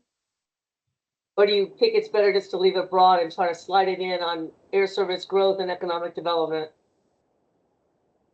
Tina, my thought is that until it's become clear to everybody about one, the certification process, but really two, the business case and how that looks long term for them. I'm not sure how to integrate that, but as a focus area, but I think it's definitely on, to use another aviation term, on our radar. Has Yeah. to be. Do we need infrastructure as a priority, a focus area? I think it goes hand in hand with this whole component of usability and the funding aspect.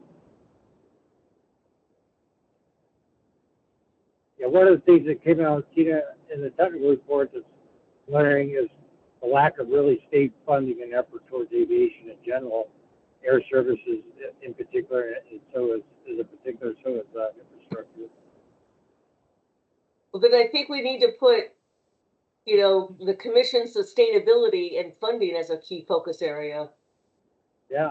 No, that's Because otherwise we could just go away. If we're not funded for 2 sessions in a row, they're like, oh, make it go away. right. And it's easier to fund something existing than to create and get something new. So my thought is, I think we need to put key focus area as funding or something more eloquent, but I think it's funding. Yeah, Yeah, I agree. funded, Because, yeah. yeah, I agree, because without funding, we're hamstrung. We can't do anything.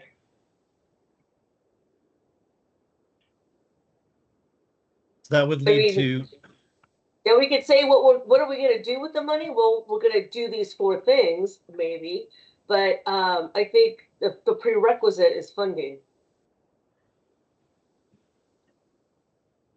and I put under there too, what you mentioned is a result of that would be for commission sustainability. Mm-hmm. Absolutely. Okay. Put that number 1. Funding commission sustainability, which, yeah, I mean, that has a lot to do with, like you said, I mean, this strategic plan will cover the next 2 legislative sessions. So, and yeah, if you're in 5 years, if the coffer is still 0, people will ask, well, yeah, your relevance you won't be relevant possibly. So, Yep. okay. So I have the funding commission sustainability under that, probably a number of other things. Air service growth, as Ken has it more or less articulated there. And then, of course, the other 3, economic development, community engagement, workforce development, infrastructure. I did put it as a separate key issue. Or did you say you wanted to kind of have that included, absorbed into these other areas? It's your primary priority issues, right? I would leave it as a separate item personally. Okay. And that goes back to kind of what you said originally too, Commissioner Iftiger, that it's it's the, as far as, let me see where the threats were here. Aging and new, yeah. Aging infrastructure and Yeah. new infrastructure. Yeah. Yep.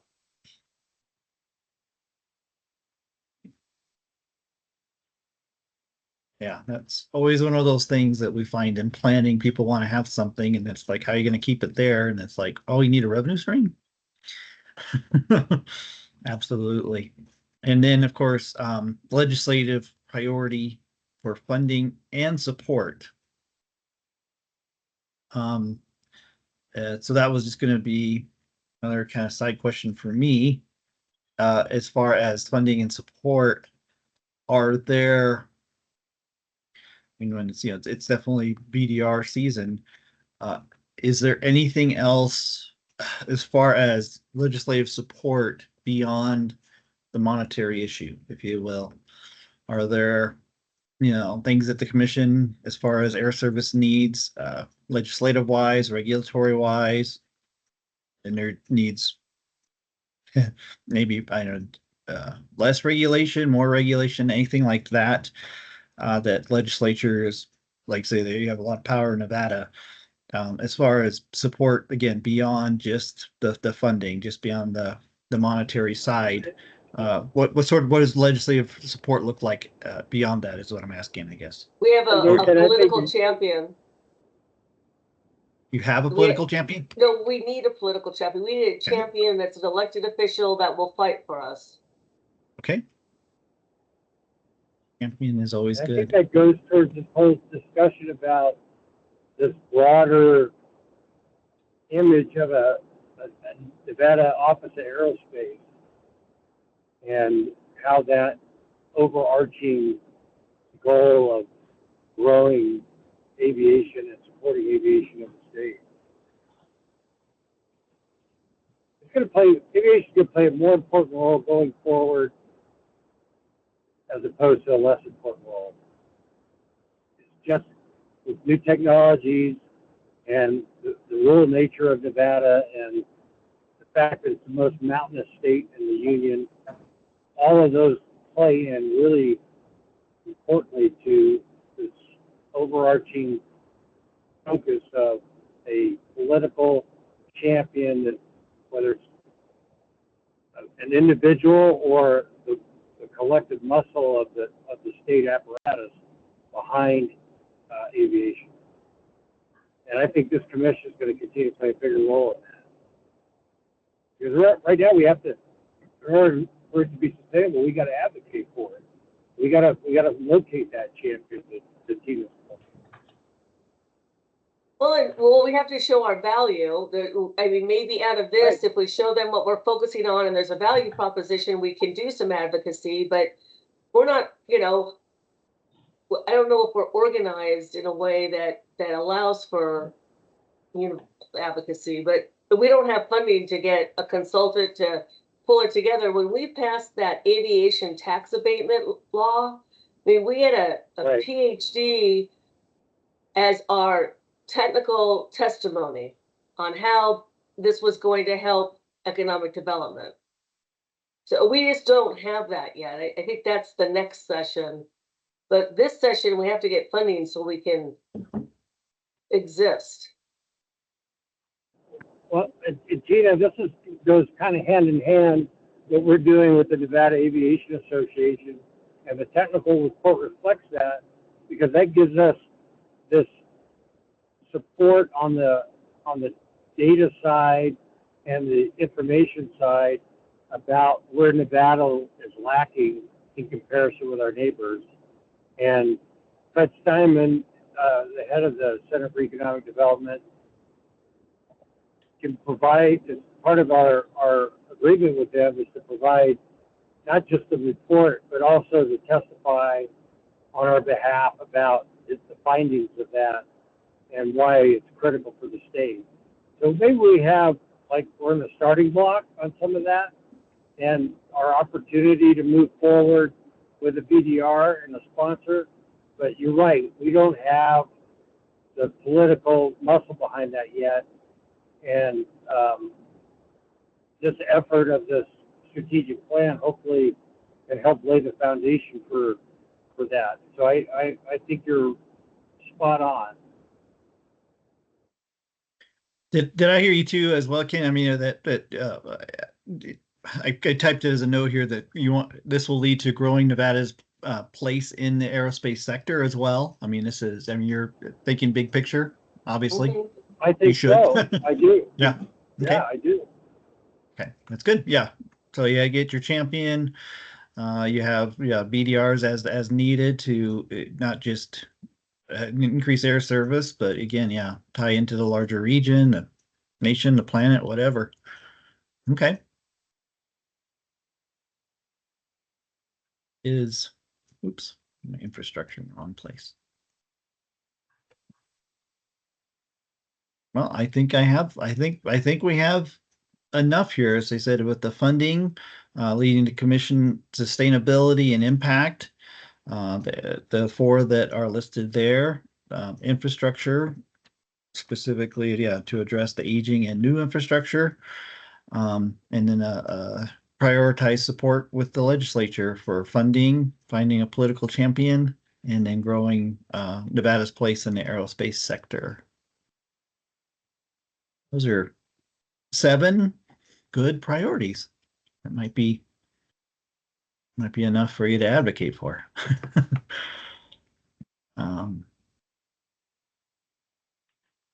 Any other thoughts? These parts are pretty tight, especially as Ken even summarized them there. We don't need a lot of words because this is going to be part of your elevator speech, obviously. So I'm going to switch back to my slide real quick. And I think I'm still on it.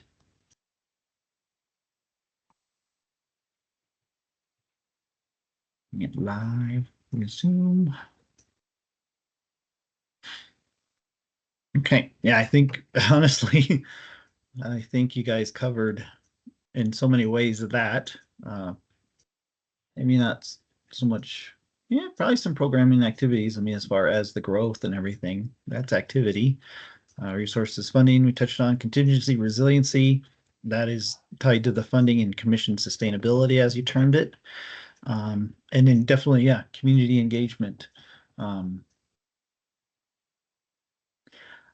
curious as well. I mean, again, you have to rally support. Again, you want to have your message, have it tight, if you will, have it succinct.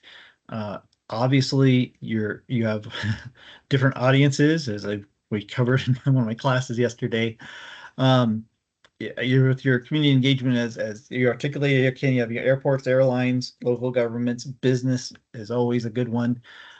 Is there any other, I mean, I'm thinking just like in the normal PR, segment, is there any like wider? I mean, is there a reason to try to engage the general public? Is there a mechanism to do that? Is it overshooting? Is it, not necessarily too complicated, but is it resource laden, so you wouldn't want to focus on it? I'm just curious because I work at a university. We're all about educating. I think it is a bonus because it is a constituency that legislators have to respond to. So if you do have that, not just the business and these other organizational entities, but the public understanding, I think that it's easier to get support from the legislative branch. Okay. And the executive. They hear it from their people, the legislators. They're like, oh yeah, someone was just talking about that in my, like you said, in my constituency. Okay. Yeah, and I would say something, a vehicle for this as being a presentation at a public meeting, for instance, county commission meeting, city council meeting, put the information, out to the public and, encourage stakeholders, including business and industry, education, healthcare, to reach out to their legislators to let them know that, they strongly support and advocate for increased air service and its funding throughout the state of Nevada. Love it. Like Rotary Club presentations as well.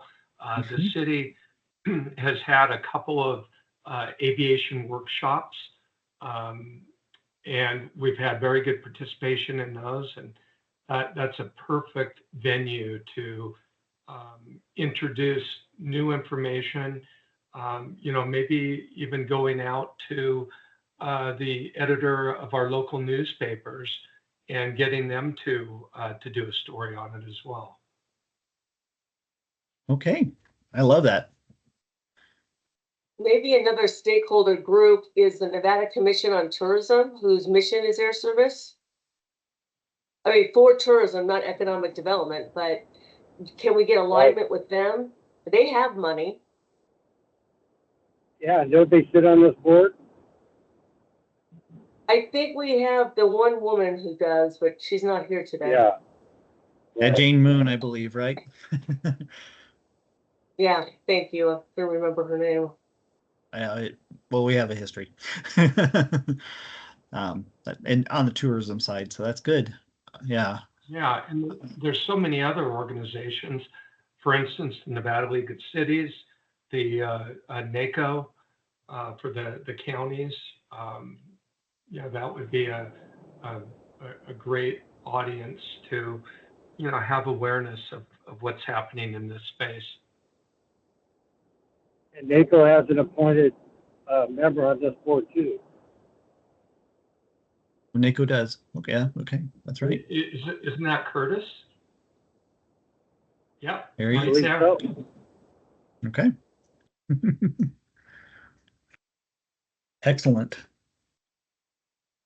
I've kind of changed that from community engagement to community and stakeholder engagement, which are two different things, but kind of use the same tools at times, Perfect. right? So, yeah. Yeah, perfect. Just a thought, when it becomes personal to somebody, they tend to engage more. For instance, if we just say, hey, we need air service funding, I don't think that really pushes anyone's buttons. But if we say, we need that flight from Elko to Reno, there's a bunch of people in both cities that want that and say, yeah, my life would be a lot easier if that flight. We've been talking up here in Reno about a flight to Nashville, and there's a lot of business, and there's a lot of businesses that can get behind that, and certainly leisure travelers as well. So if you make it personal to people and you call out specific opportunities, to me, you'll get more engagement than just go and say, well, we need support for air service, because it just doesn't, for me, that's not going to move the needle. And I think to Right. Christopher's point, at the Elko to Reno example, you've got the medical industry, so Renown Health, they try to get out there. The mining industry, there are some big players that are big campaign donors that we could organize. And so I think that falls under the stakeholders. But I think it's a great idea, Christopher. Thank you. Yeah. What does it mean to me? When we did some public scoping in Elko, when SkyWest was threatening to pull out, we had to pony up a minimum rate guarantee. And, we had several community meetings saying, hey, we're on the cusp of losing commercial air service in this market. What does that mean to you? And we had a lot of people show up to that meeting, not just business stakeholders, but leisure travelers as well. And we were able to, really rally support for getting people more engaged and focused on supporting their air service at a local level. And I think that builds on the strength that I captured as the geographic diversity of commissioners. I think that you're each bringing something different, rural, urban, like I said, industries, the variety of industries that you all touch on that some don't, and everything like that. So I think that's definitely building on the strength of you and your geographic diversity there. Yeah, and making it personal. Yeah, it definitely is. What I believe it was the tourism report that as far as the supply chain pieces and everything, and I think it came up as well, and I came up in the other one too, I believe. Like Finn and Ken, correct me if I'm wrong, but I mean it's always that piece where we need a bigger airport at Ely, right?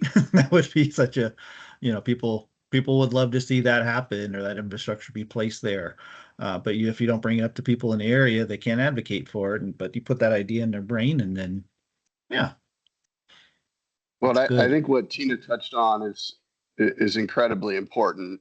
I'm sure she's seen, I've certainly seen here at LAS, probably 24 EIS programs where cities got essential air service, and it lasted exactly as long as it was subsidized. So if you don't get those companies to get behind it and to fly those flights, they're gone as soon as the grant's over.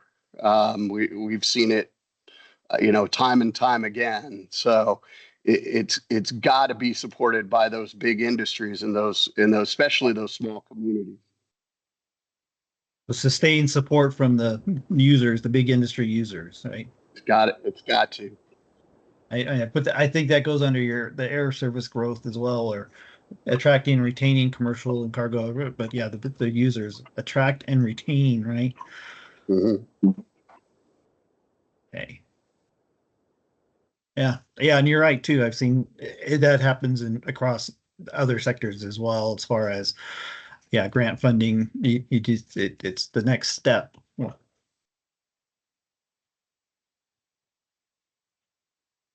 Okay. Any other thoughts?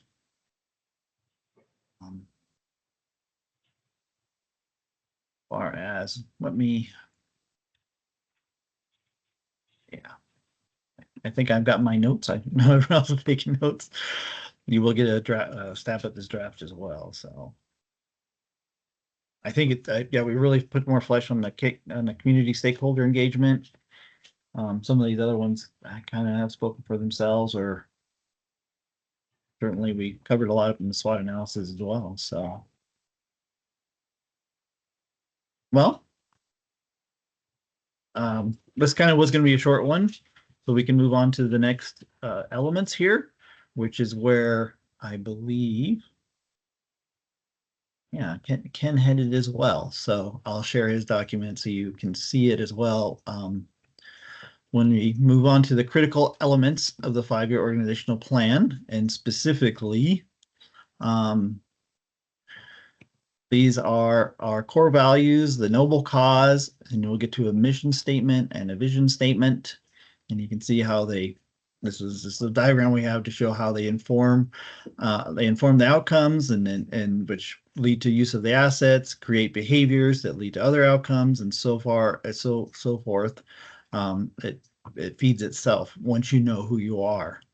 And the values, I believe, can you had those in there somewhere, I believe, huh, Ken? Yeah.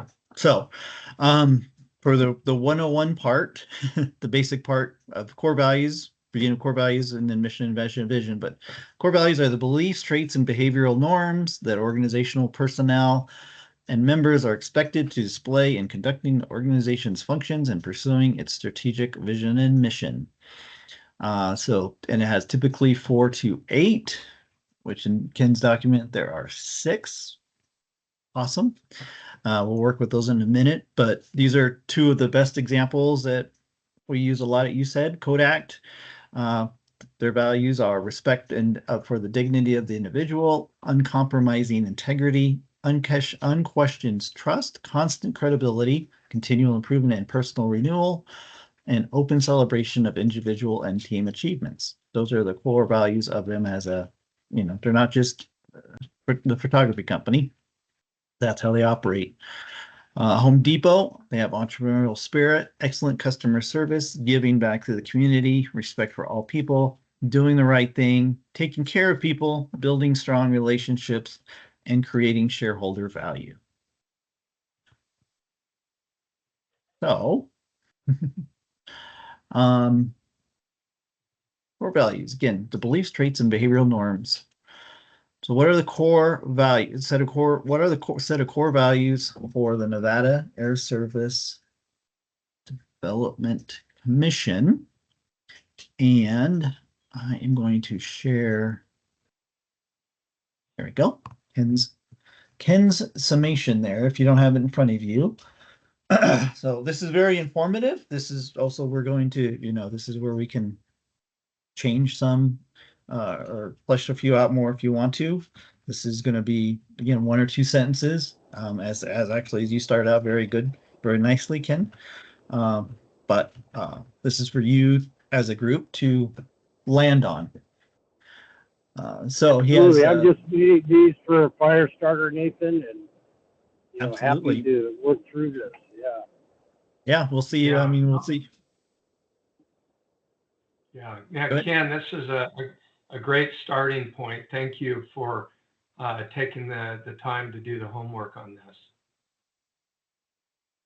Appreciate it as well. You bet. Well, let's work through them one at a time and see. Actually, let me backtrack a sec here. We'll kind of take a vote, if you will, to see if we want any of them to go away, and then we can circle back and see if we want to add anything to it. So just by the titles, collaboration and partnership, economic and community impact, innovation and sustainability, accountability and transparency, and the last two, excellence in service and accessibility. Are there any objections to any of these being included as the commission's core values? Are there any that we're like, no? Okay, not from you? Any that we need to eject, we're like, no, that's not us. I mean, they're all good, so don't be ashamed to keep them as well. One thing I could think of adding on the collaboration and partnership, it's got the list there, businesses, communities, and legislators. Yeah, and legislatures. Okay. Legislators, sorry. I mean, my verbs are right. Okay.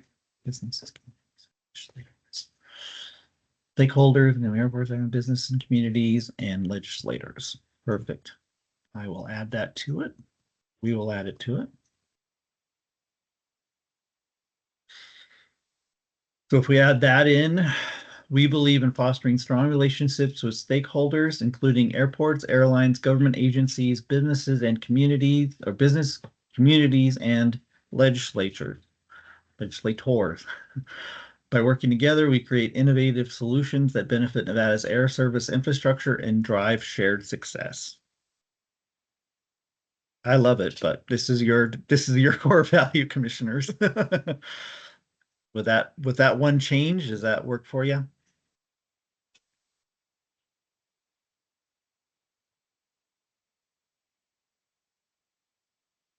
Maybe put legislators earlier Okay. in the sentence, but that would be maybe the only thing that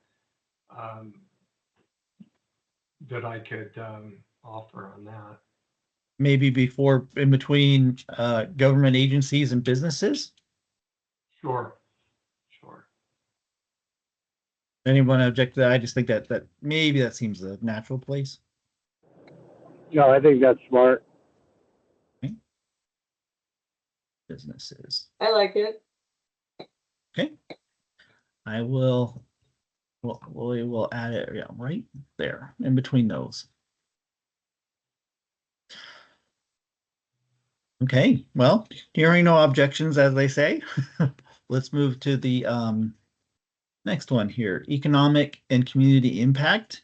We are dedicated to enhancing Nevada's economy and improving quality of life for its residents by expanding air service access, creating opportunities for growth, and supporting local businesses and industries. Very good. The only thing that I can think of and it just resonates with one of the opportunities you had. Let me go back in my notes here. Someone mentioned keep more dollars in the state. Yeah. That can, I don't know where to put that in exactly, but I think that's that would be very you if you could get it in there somehow. Let me put it that way.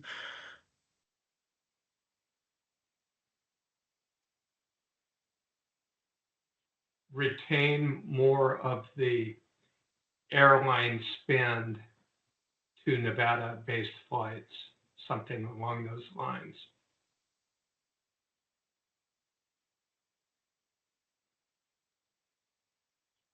Or the passenger fares, I guess I should say.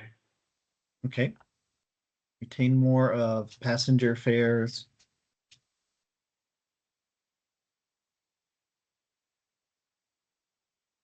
maybe it's something, we could look at, maybe it's a little broader of retain economic impact into the state, in the state of Nevada. Because we're having this leakage, right? We have leakage, people flying out of the state when they want to stay in the state anyway. And we have people driving out of the state for Reno, for example, to go to Sacramento to get a nonstop flight somewhere that we don't serve. And so we're losing, instead of taking a one stop. So we lose that. I don't know if there's anything in Las Vegas that has that kind of issue, but I think it's more of a retention of economic impact. And maybe that's a broad enough category to talk about, you know, direct and indirect and induced. I think that's a great point, Tina, because I think the perception of either driving to Sacramento or the Bay Area, even out of Reno, is a good example. And then, of course, on the Elko side, having to go to Salt Lake first. Yeah. Where it's closer to go somewhere else or more direct, right? And then you talk about the value of time. Yeah, and that example that we used of Wyoming earlier that is the only way they were able to facilitate any air service was to go to either Denver or Salt Lake first. Otherwise, they wouldn't have had it at all. But one thing that did do for them is it opened them up on the code share piece, so that they were able to attract, or they are able to attract visitors that they may not have otherwise gotten because of the code share. So Jackson came up, or Cheyenne came up, as a result of this code share through either Denver or Salt Lake. So if we tack that on kind of right here, and retaining economic, I mean, these can be kind of broad like that, but in the state of Nevada, if you land with the word Nevada, kind of like that. So if we just add that, again, it's broad, but it's very specific too, as far as focused. We are dedicated to enhancing Nevada's economy and improving the quality of life for its residents by expanding air service access, creating opportunities for growth, take out that and, supporting local business and industries, and retaining economic impact in the state of Nevada. If I spell it right. Yeah. What about the possibility of, by expanding intrastate air service access? Ooh. So expanding. So place that word right in front of here. Intrastate. Yes, please. If everyone else is good with that. I just don't want, my only concern is restricting it that we only do intrastate air service. That would be my only, do we want it to be more narrow and defined, or do we want to leave it more broad so we have some flexibility? Okay, or possibly with an emphasis on intrastate air service access. So I'll just put that out there to the group to play around with that.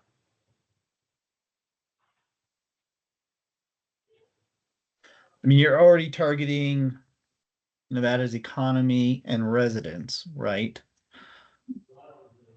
In that statement. So beyond that, do you need to have the type of air service focused or not? I guess is that the question? I I think so.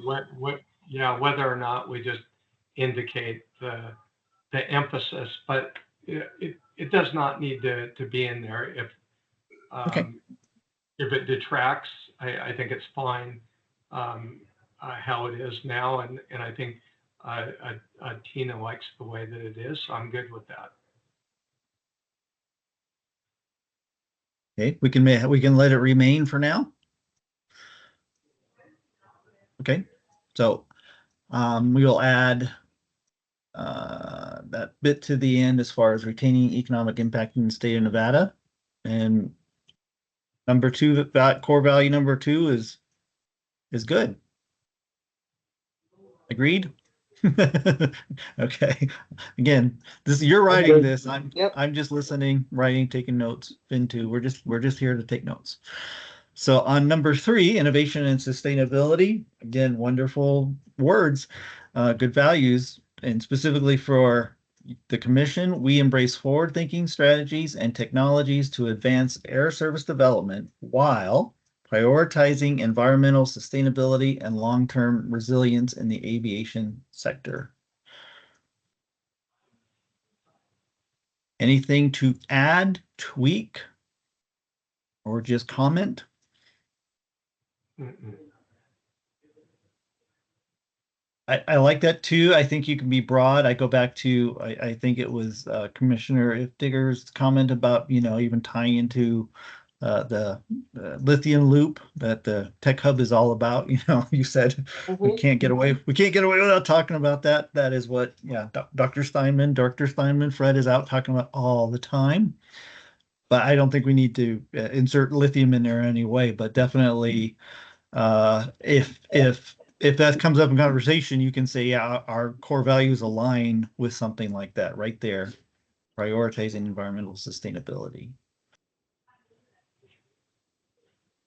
So just my comment. We can leave as is. I don't have I'm any good with it. changes. Okay. I'll make that note. Good As job, is. Ken. He's a superstar. Accountability and transparency. This is always good to have in statute created commissions subject to open meeting law, right? We are committed to operating with integrity, transparency, and fiscal responsibility. When you get that fund, ensuring that our actions align with the best interests of Nevada's communities and stakeholders. In conformance with Nevada's open meeting laws. You want to put that specifically in there, or? I'm just throwing out a thought. Okay. I mean, It doesn't hurt. That doesn't, I think that clarifies that, hey, we're still a government appointed commission and that we have the same responsibilities as the rest of the state government entities. okay. Yeah, I mean, for those of us in that realm, who have operated in that realm for ever, a long time, that's actually, we're the informed audience. We know that's what it means. But again, if you are using this for public engagement, it doesn't hurt to call that out, because you are, maybe. I mean, it doesn't hurt to call it out possibly, but because certainly you are constantly subject to a Nevada open meeting law. So if we inserted it somewhere in between a comma there, we're committed to operating in compliance. We could put up front, in compliance with the Nevada open meeting law and with integrity, transparency, and fiscal responsibility. Is that too awkward, or would you place it somewhere else? Or maybe just at the end, take out that period and put in conformance with Nevada's open meeting law. See how that looks. Yeah, I missed something there, but we'll see. Well, if we put that correctly spelled without the period, we are committed to operating with integrity, transparency, and fiscal responsibility, ensuring that our actions align with the best interests of Nevada's communities and stakeholders in conformance with Nevada open meeting law. I like it. I think that works. Okay. Yeah, never hurts to state the facts, as we say sometimes. So excellent. Right. Any other thoughts on core value number 4, accountability and transparency? If not, let's move to 5. Excellence in service. We strive for excellence in everything we do, from strategic planning to stakeholder engagement, ensuring high standards and air service development that meet Nevada's evolving needs. That's pretty good. Thoughts, comments, tweaks?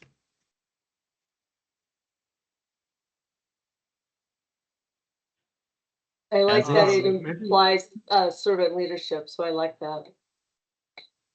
Oh. Yeah, that's good. Anyone else commenting? I heard someone else possibly speak up. I was going to just put something in there with, well, being responsible with taxpayer funds. But I don't know that maybe that's necessarily the right category for that. Yeah, I mean, covering it under accountability is probably enough, because it is up there, fiscal responsibility. Maybe we place something in there regarding tax, well, and it's beyond that too, possibly as well. It's tax, I don't know, because your fund, you can fill it, for lack of a better word, with other funding sources as well, other revenues or other grants, right? So fiscal responsibility of the whole thing, I think, is probably the issue. But don't let me put words in your mouth. I guess just trying to convey that, you know, this commission has a fiduciary responsibility for the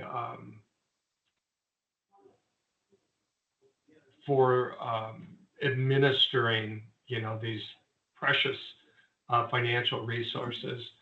And I don't even know if that needs to be in there, but it's just something I thought of. Okay, it's out there.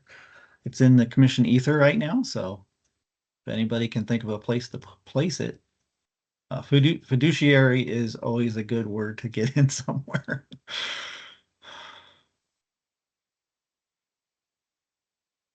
If someone's looking at this trying to poke holes in what we're doing, you know, they might say, well, you know, where is a specific mention of your fiduciary duty? Okay. I like it, Reese. I think that's a good idea. Yeah, is it better placed, but back up in accountability and transparency, or in your service value, your excellence in service value? I think that go more towards accountability. Okay, I concur. so if we head back to that one, which you absolutely can, we tacked on in compliance with Nevada open meeting law. Is there a place to logically place fiduciary in there? Ensuring that our excellent best interests.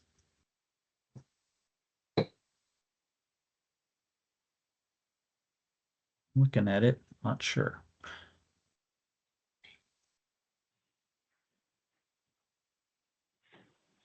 Let me see. Did all the others start with the we? Yeah.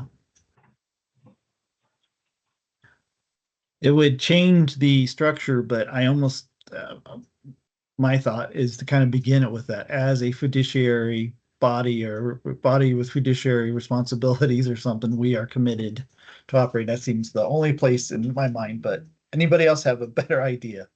Because there is a better idea. Well, we'll get a chance to review all this at the end, and we can wordsmith more later. My thought is, if you want to put it in like that, and we can, if we have a change, we can do that electronically, right? Absolutely. No, Or you do we will have to time have it comment. final today? Absolutely not. This is Good the idea, working Tina. group. Okay, we'll move on. And we'll put a pin in that, and mentally, let's say that. So as excellence in service, back to that real quick, is that an as is? I just Sorry, one more thought on this one No. too. Something to the effect to add on to the end of that sentence, through smart and strategic investments. In excellence in service here. Yes. Through smart and okay. I'm just getting it in there for right now, if I can spell it correctly. Typing fingers. I like that as well, because that's I personally like that because that's what the fund is for, right? You are investing in other pieces across the state, so. I like it, Reese. Or maybe just to add on one more thing, through smart and strategic investments that serve Nevadans. Okay.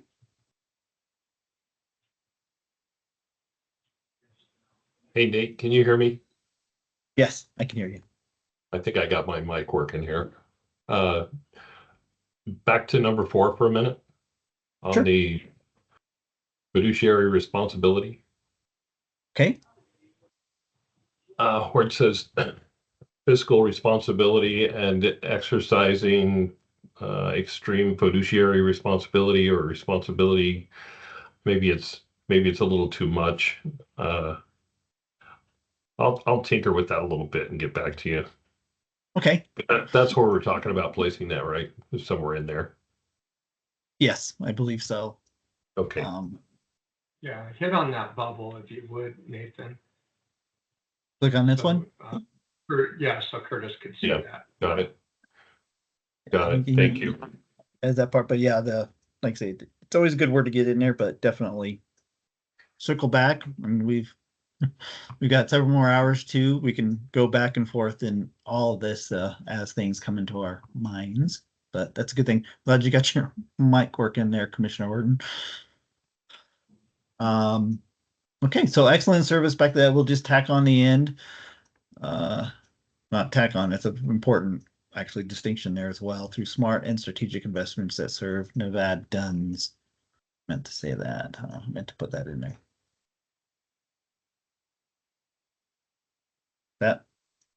That good? Yeah, I think so. Why does it want to capitalize that? Or make it plural, I mean, possessive, sorry. English.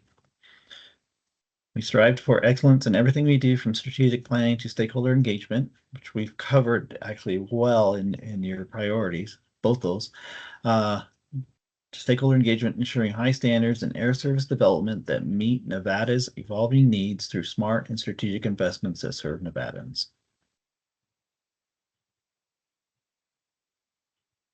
You don't need Nevadas twice. You just need, I think the last that serve Nevadans is inherent Okay. in that meet Nevada's needs. Okay. How about the, Is this some place where we could talk about the fiduciary? So, from strategic planning to stakeholder engagement, and maybe it's not stakeholder engagement, maybe it's, fiscal responsibility or something else instead of stakeholder engagement. I don't know. Strategic planning is so much bigger than stakeholder engagement. Maybe there's a thought, that place in there.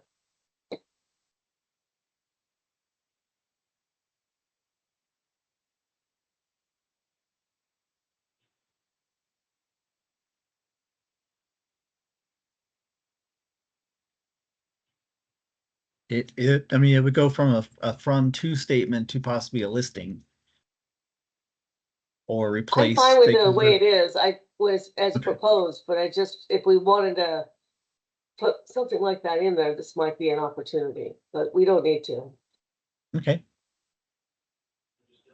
And we can come back to it. And you'll have time to make comment as well. But yeah, we strive for excellence in everything we do, from strategic planning to stakeholder engagement, ensuring high standards in air service development that meet Nevada's evolving needs through smart and strategic investments. Okay, yeah, taking off that Nevadans part made it a little tighter too, so I like that too. I like it as well. no, if there's no objection from commissioners, we'll make those changes. And finally, accessibility. We value access to air travel and prioritize the inclusion of rural and underserved communities, ensuring that every corner of Nevada benefits from enhanced connectivity. Thoughts, comments, tweaks?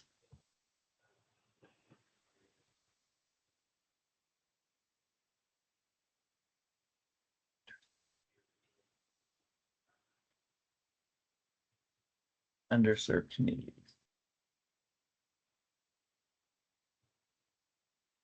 I'm coming up with nothing.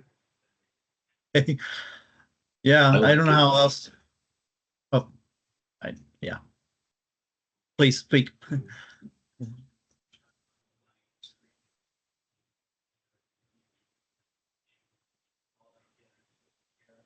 I don't know how else to say rural and underserved communities because that's what they are. And if you're rural here in Nevada, something's underserved service wise. So I think that's about how you can say it.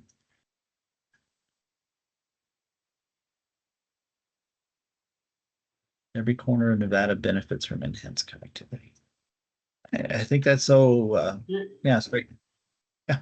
You know, I just had a thought about this, and that is,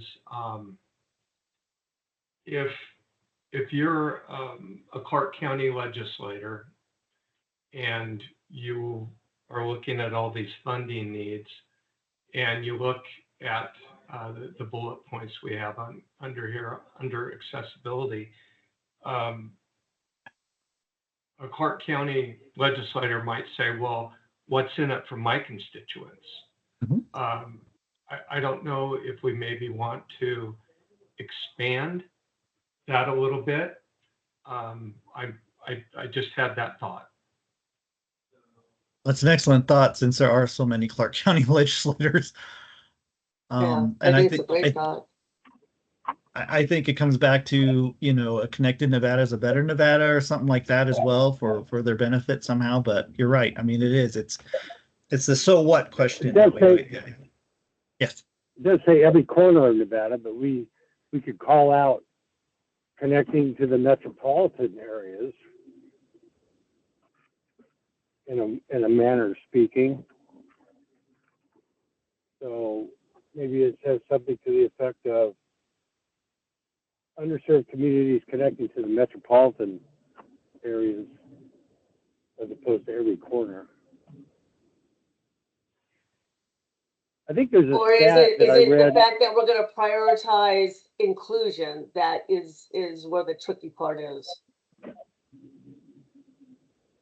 I like having the inclusion. I don't know, maybe we value access to air service, including rural and underserved communities, and leave it simple like that. Yeah. So it's not precluding, you know, Clark or Washoe, but it's including, it's making a conscious effort to include.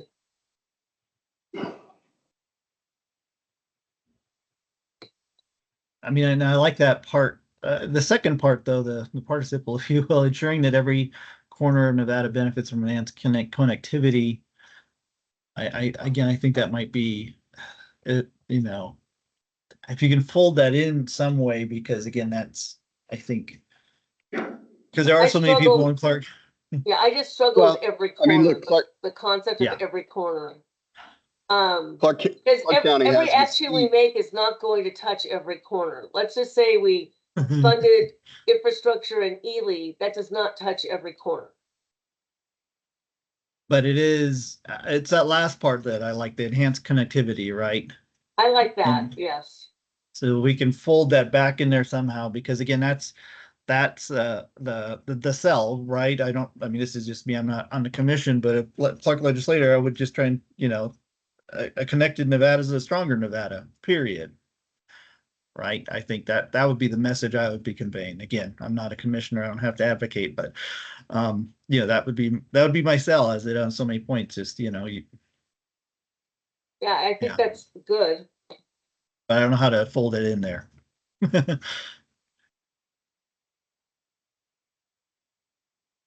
We value air travel and prioritize the inclusion.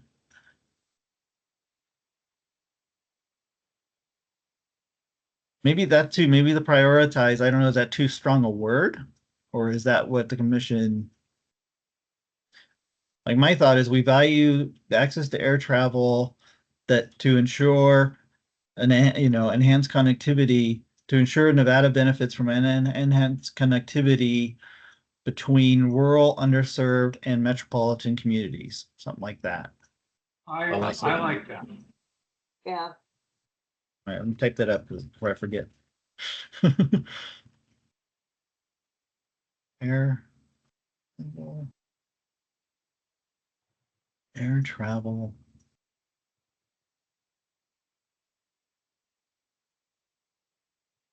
Sure. Okay. Yeah, I'm just taking out a few words. I'm not actually adding too many. It's from enhanced activity. Make sure I remember what I said. Connectivity between rural and underserved and metropolitan communities.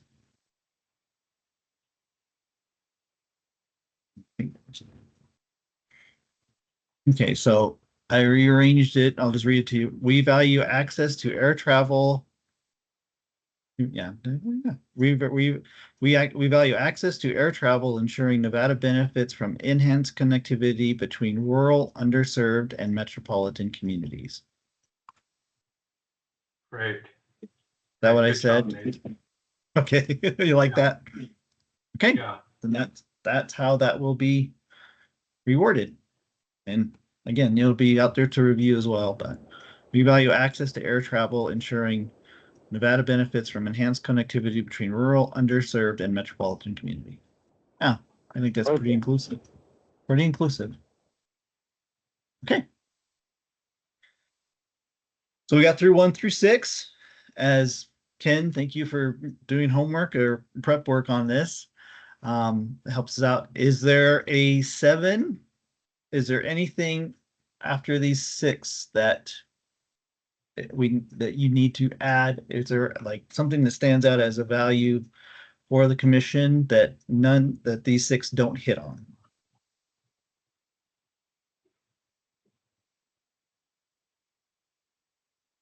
Not by my reckoning. Pretty I good. think Ken did a good job capturing them, so thank you. Yeah, thank Yeah. you, Ken. That's awesome. You bet. Thank you, Yeah, guys. you saved us a lot of frustration, and Nathan especially. Yeah, no, I appreciate this. I mean, we would be doing this organically, but no, this is very valuable. And it's important too, because it is coming from these are your words, Ken's and the commission's words, not ours, not mine, and that's important. So I'm going to switch back to the slideshow briefly. We've got about 10 minutes before our lunch break. We're going to hit on the mission statement, and we can pause and come back to that as well. Oops, hold on, where's there it is. Go Teams. Seeing where I was. So we've covered our core values. You did great. You got no less, you got 6, right? No less than 4, no more than 8. That's the sweet spot. We have 1 to 2 sentences for each that everybody more or less agrees upon. Coming later. So moving to the mission. A mission statement, it typically describes the organization's present identity. So this is who we are, what we do, and why we are here.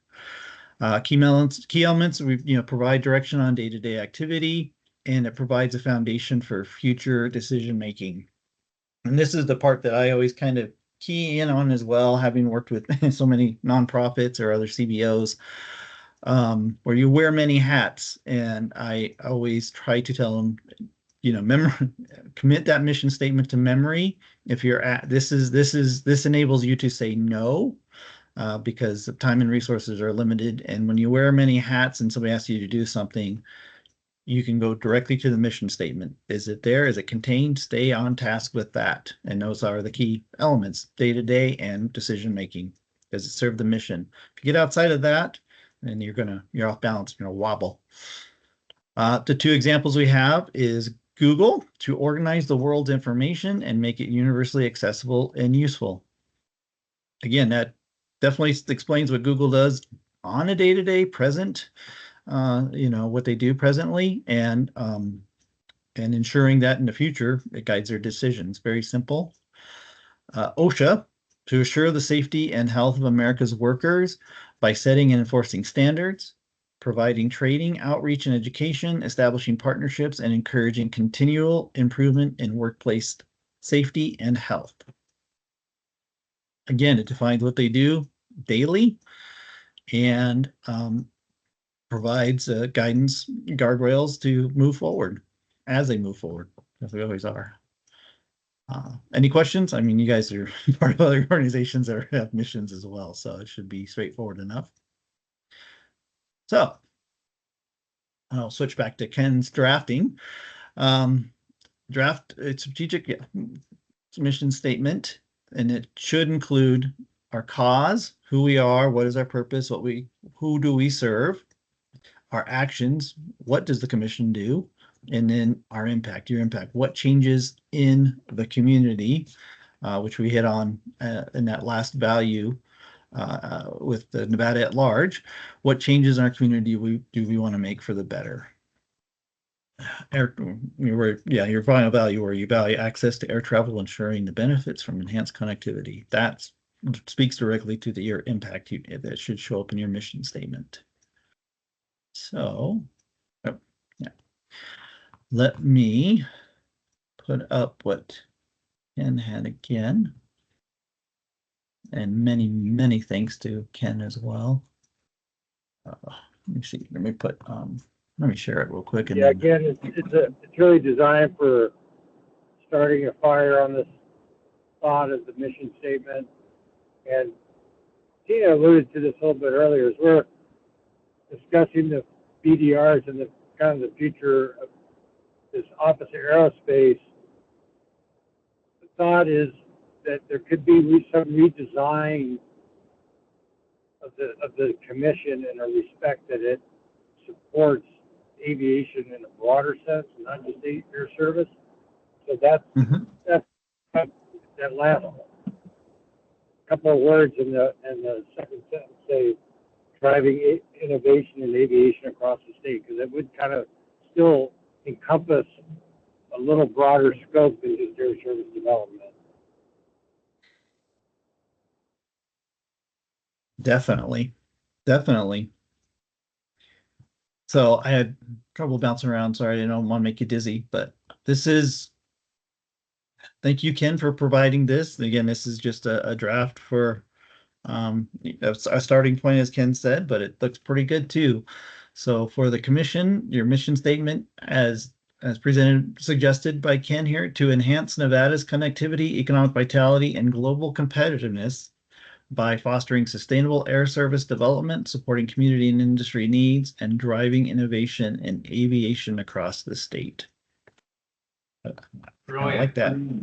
I think that's a great draft. My only thought is this an opportunity to say something like, to ensure prudent management of taxpayer funds to enhance Nevada's connectivity? Do we want to go back to being prudent with public resources?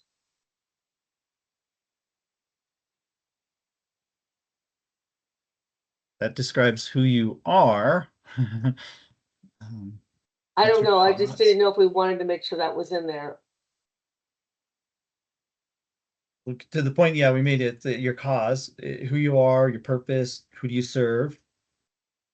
You serve the taxpayers in that respect, your actions, what do you do, your impact, fiscally responsible. And I don't know if that is important in this piece. I like the way it is, but I just, since we have talked about it a couple times, I thought I'd bring up an idea to see if anybody wants that. Well, definitely. I mean, this as is, it definitely, you know, explains who you are. I mean, it explains exactly what you're doing today, right? This strategic planning effort is encapsulated in that. It for the next 5 years, for the next 2 legislative sessions, inside that, I think this definitely gives you direction. You know, it gives you, as I said, kind of like your guardrails or bumpers with your kid if you're bowling with your kids. This will keep you in the lane.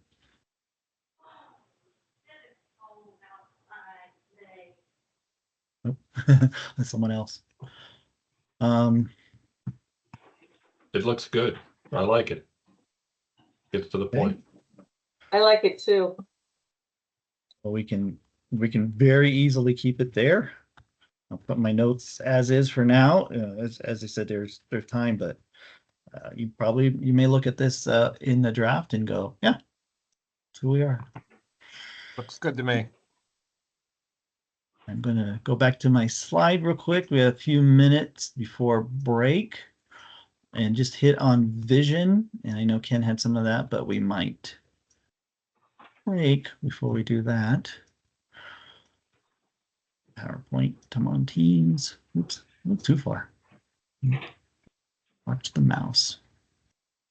Mission, now vision. So, yeah, before our break, we'll just inform you the strategic vision describes where you're going. So again, mission is present. This is who we are. This describes us as is. The vision is where we're going, because remember, our strategy is how we're getting there. So this is your destination, the course and direction that the organization has charted. Effectively worded, the vision statements are graphic, directional, focused, flexible, feasible. No, not shooting too high. They're desirable and easy to communicate. And these are your elevator speeches, is what you need to memorize, all those things. The possible shortcomings in vision statements are they are vague or incomplete. You know, yeah, not forward-looking or too broad, they're bland, uninspiring, not too distinctive, too reliant on superlatives, meaning hyperboles and all that stuff too. So that is it for that. So in drafting it, again, future focused and oriented. What is the absolute mountaintop for the commission 5 years from now? Where do you want to be? What kind of impact? You can complete the sentence. In the next 5 years, the commission will have moved this needle here or have improved, you know, whatever. We'll have, you know, this win in the first legislature session and then this win in the second legislative session, pieces like that. Not that specific, but that's, you know, certainly what you need to be thinking about. That's your realm. And then focused on desired impacts, outcomes, and results. Again, avoid confusing actions with the impacts. So how we impact the aviation sector in Nevada, air service sector, or even beyond that, aerospace. And then limited to 1 or 2 sentences. And in the last minute, I'll switch back to what Ken provided. And it's a little bit longer than probably necessary, but happy to light some wordsmithing on that, be able to narrow it down. Well, you have your key elements, which are, you know, not in the 1 or 2 sentences itself, but that's very good because again, you did the homework, and then this is the 1 sentence for a vision statement that we'll end on. My alarm just went off, but your vision is to position Nevada as a global leader in the air service innovation and connectivity, fostering economic growth, sustainability, and access to air travel for all communities statewide. And let's pause on that note, if that's all right with everyone, to begin your lunch break. As I said, I like to, I appreciate your time. I appreciate your day. So let's take our breaks as they are, unless anyone has an objection. We can resume at 12:45. I do have Sounds a good. Thanks comment. so Can much, everybody hear me? Nathan. We Sure. can hear you. Is that you, Nate? Okay. Yes, Mr. Chair, just as a point of order, if we can go ahead and just make a motion to adjourn till 12:45, and then we'll reconvene and open it up again. That way I can start a new transcript when we reconvene. Great. And then it'll be the same a meeting invite number and everything for when we reconvene? That is correct. Okay, perfect. All right. Is there a motion to take a recess until 12:45 p.m.? So moved. Ken? Is there a second? Second. All in favor, say aye. Aye. Aye. And I also vote aye. I will see you in 45 minutes. Thanks all. Great session. Thank you. Thank you, guys. Yes. See you in 45 minutes. You got it.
Sorry, that was loud.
Nathan, we about ready to get underway again? I am ready. Do we have Excellent. everybody returned? I hope. It Hey, here. sure looks like it to me, yeah. Okay. Then Great. let me.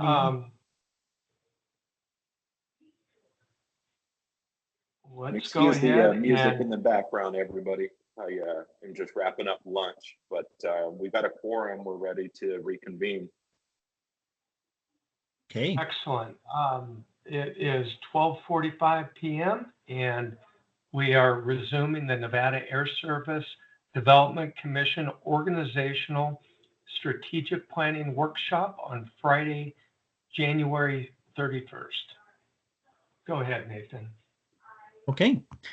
Let's see here. Let me go back to sharing the slide where we left off on a vision statement. And then we'll switch back to Ken's very good notes. And move on from there. So again, a vision statement. So it describes where we are going, course and direction. Excuse me. They're graphic, directional, focused, flexible, feasible, desirable. They are not vague or incomplete. They're not. They are forward-looking, so they're not. We should to avoid making them broad, bland, uninspiring, not distinctive, no superlatives, no hyperbole. So when we look at what Ken provided, and if we're going to tweak it, or you want to add, or just do something else completely. So it is future focused and oriented. So again, in the next 5 years, which is how we could probably tweak it a little bit. In the next 5 years, the commission will, and again, you're be reaching for impacts, outcomes, and results, not actions, but in 5 years, the next 5 years, the commission will achieve this. Not will be doing, not actions. And the 1 or 2 sentences. So, with that in mind, I will switch back to what Ken shared. And thanking him very much for doing this. And there we are. So if we read to what he did leading up to it, which is very visiony as well. The Nevada Air Service Department Nevada Air Service Development Commission aspires to become a driving force in establishing Nevada as a premier hub for air service innovation, connectivity, and economic growth. By strategically expanding air service access, fostering industry partnerships, and investing in sustainable aviation initiatives, the organization envisions a future where Nevada's aviation sector serves as a cornerstone of the state's economic vitality and global reputation. That this destination reflects a commitment to enhancing connectivity for residents, businesses, and tourists while ensuring the aviation industry in Nevada evolves to meet the challenges and opportunities of the future. And that is what you're after. The key elements that Ken outlined: global leadership. It reflects your ambition to elevate Nevada's aviation industry to an international standard of excellence. Innovation connectivity. Forward-thinking strategy prioritizes forward-thinking strategies and expanded access to domestic and international markets. Economic growth highlights the role of aviation in driving Nevada's economy in supporting key industries like tourism, trade, mining, medical services, and technology. Sustainability emphasizes the importance of long-term resilience, sustainability of the commission itself. Equitable access ensures the vision includes both urban and rural communities, promoting shared benefits. Covered that in your value very nicely. So and then the vision, as Ken put it together there, provides a compelling, inspiring destination for the commission, guiding efforts to build a robust, innovative, and creating an air service ecosystem that benefits all of Nevada. That definitely sums up the core values that you guys came up with very nicely, commissioners. And let me back up to review the mission. So the mission statement that everybody liked and accepted, who you are presently.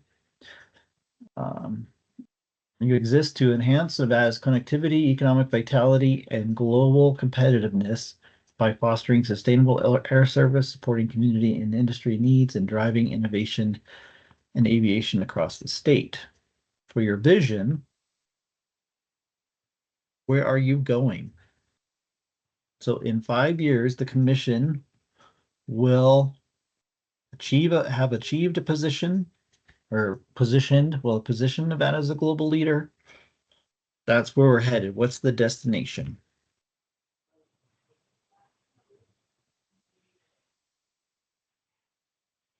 In 5 years, what will the commission have achieved? What are the impacts? The expanded. I would say something along the lines of the demonstrated successes as evidenced by expanded air service throughout Nevada, which is, obviously generic.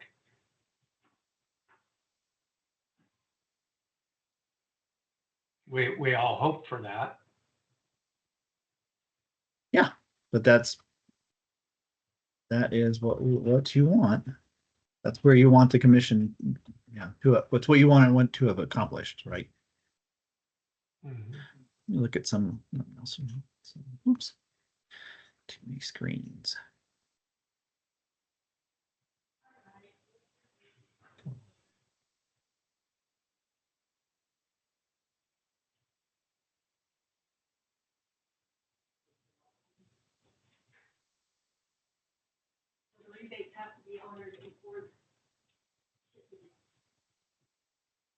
Yeah. So I think, over the next 5 years, I do like keeping that in there. Just for, when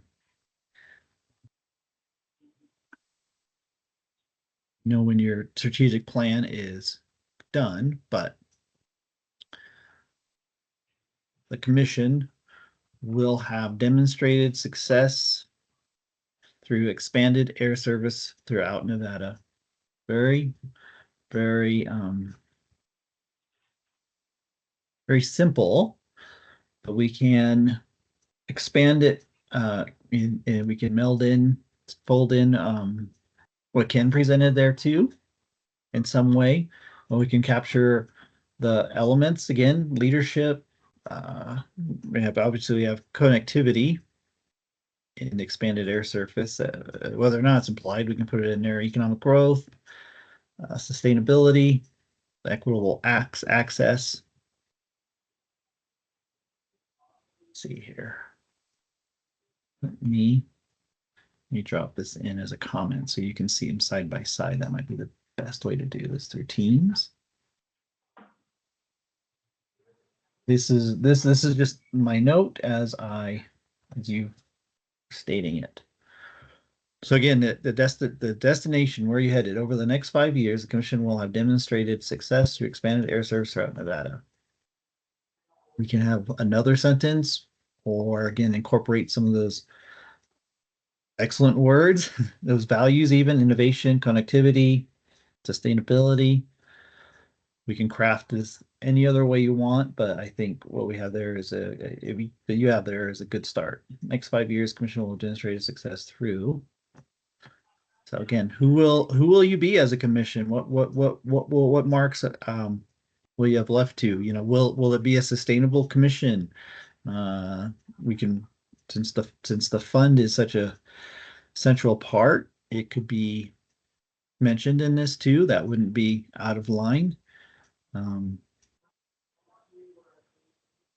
And in 5 years, yeah, how big will the fund be, and what projects, not too specifically, but what kind of projects will you have hoped to fund it through grants and stakeholders and all that engagement.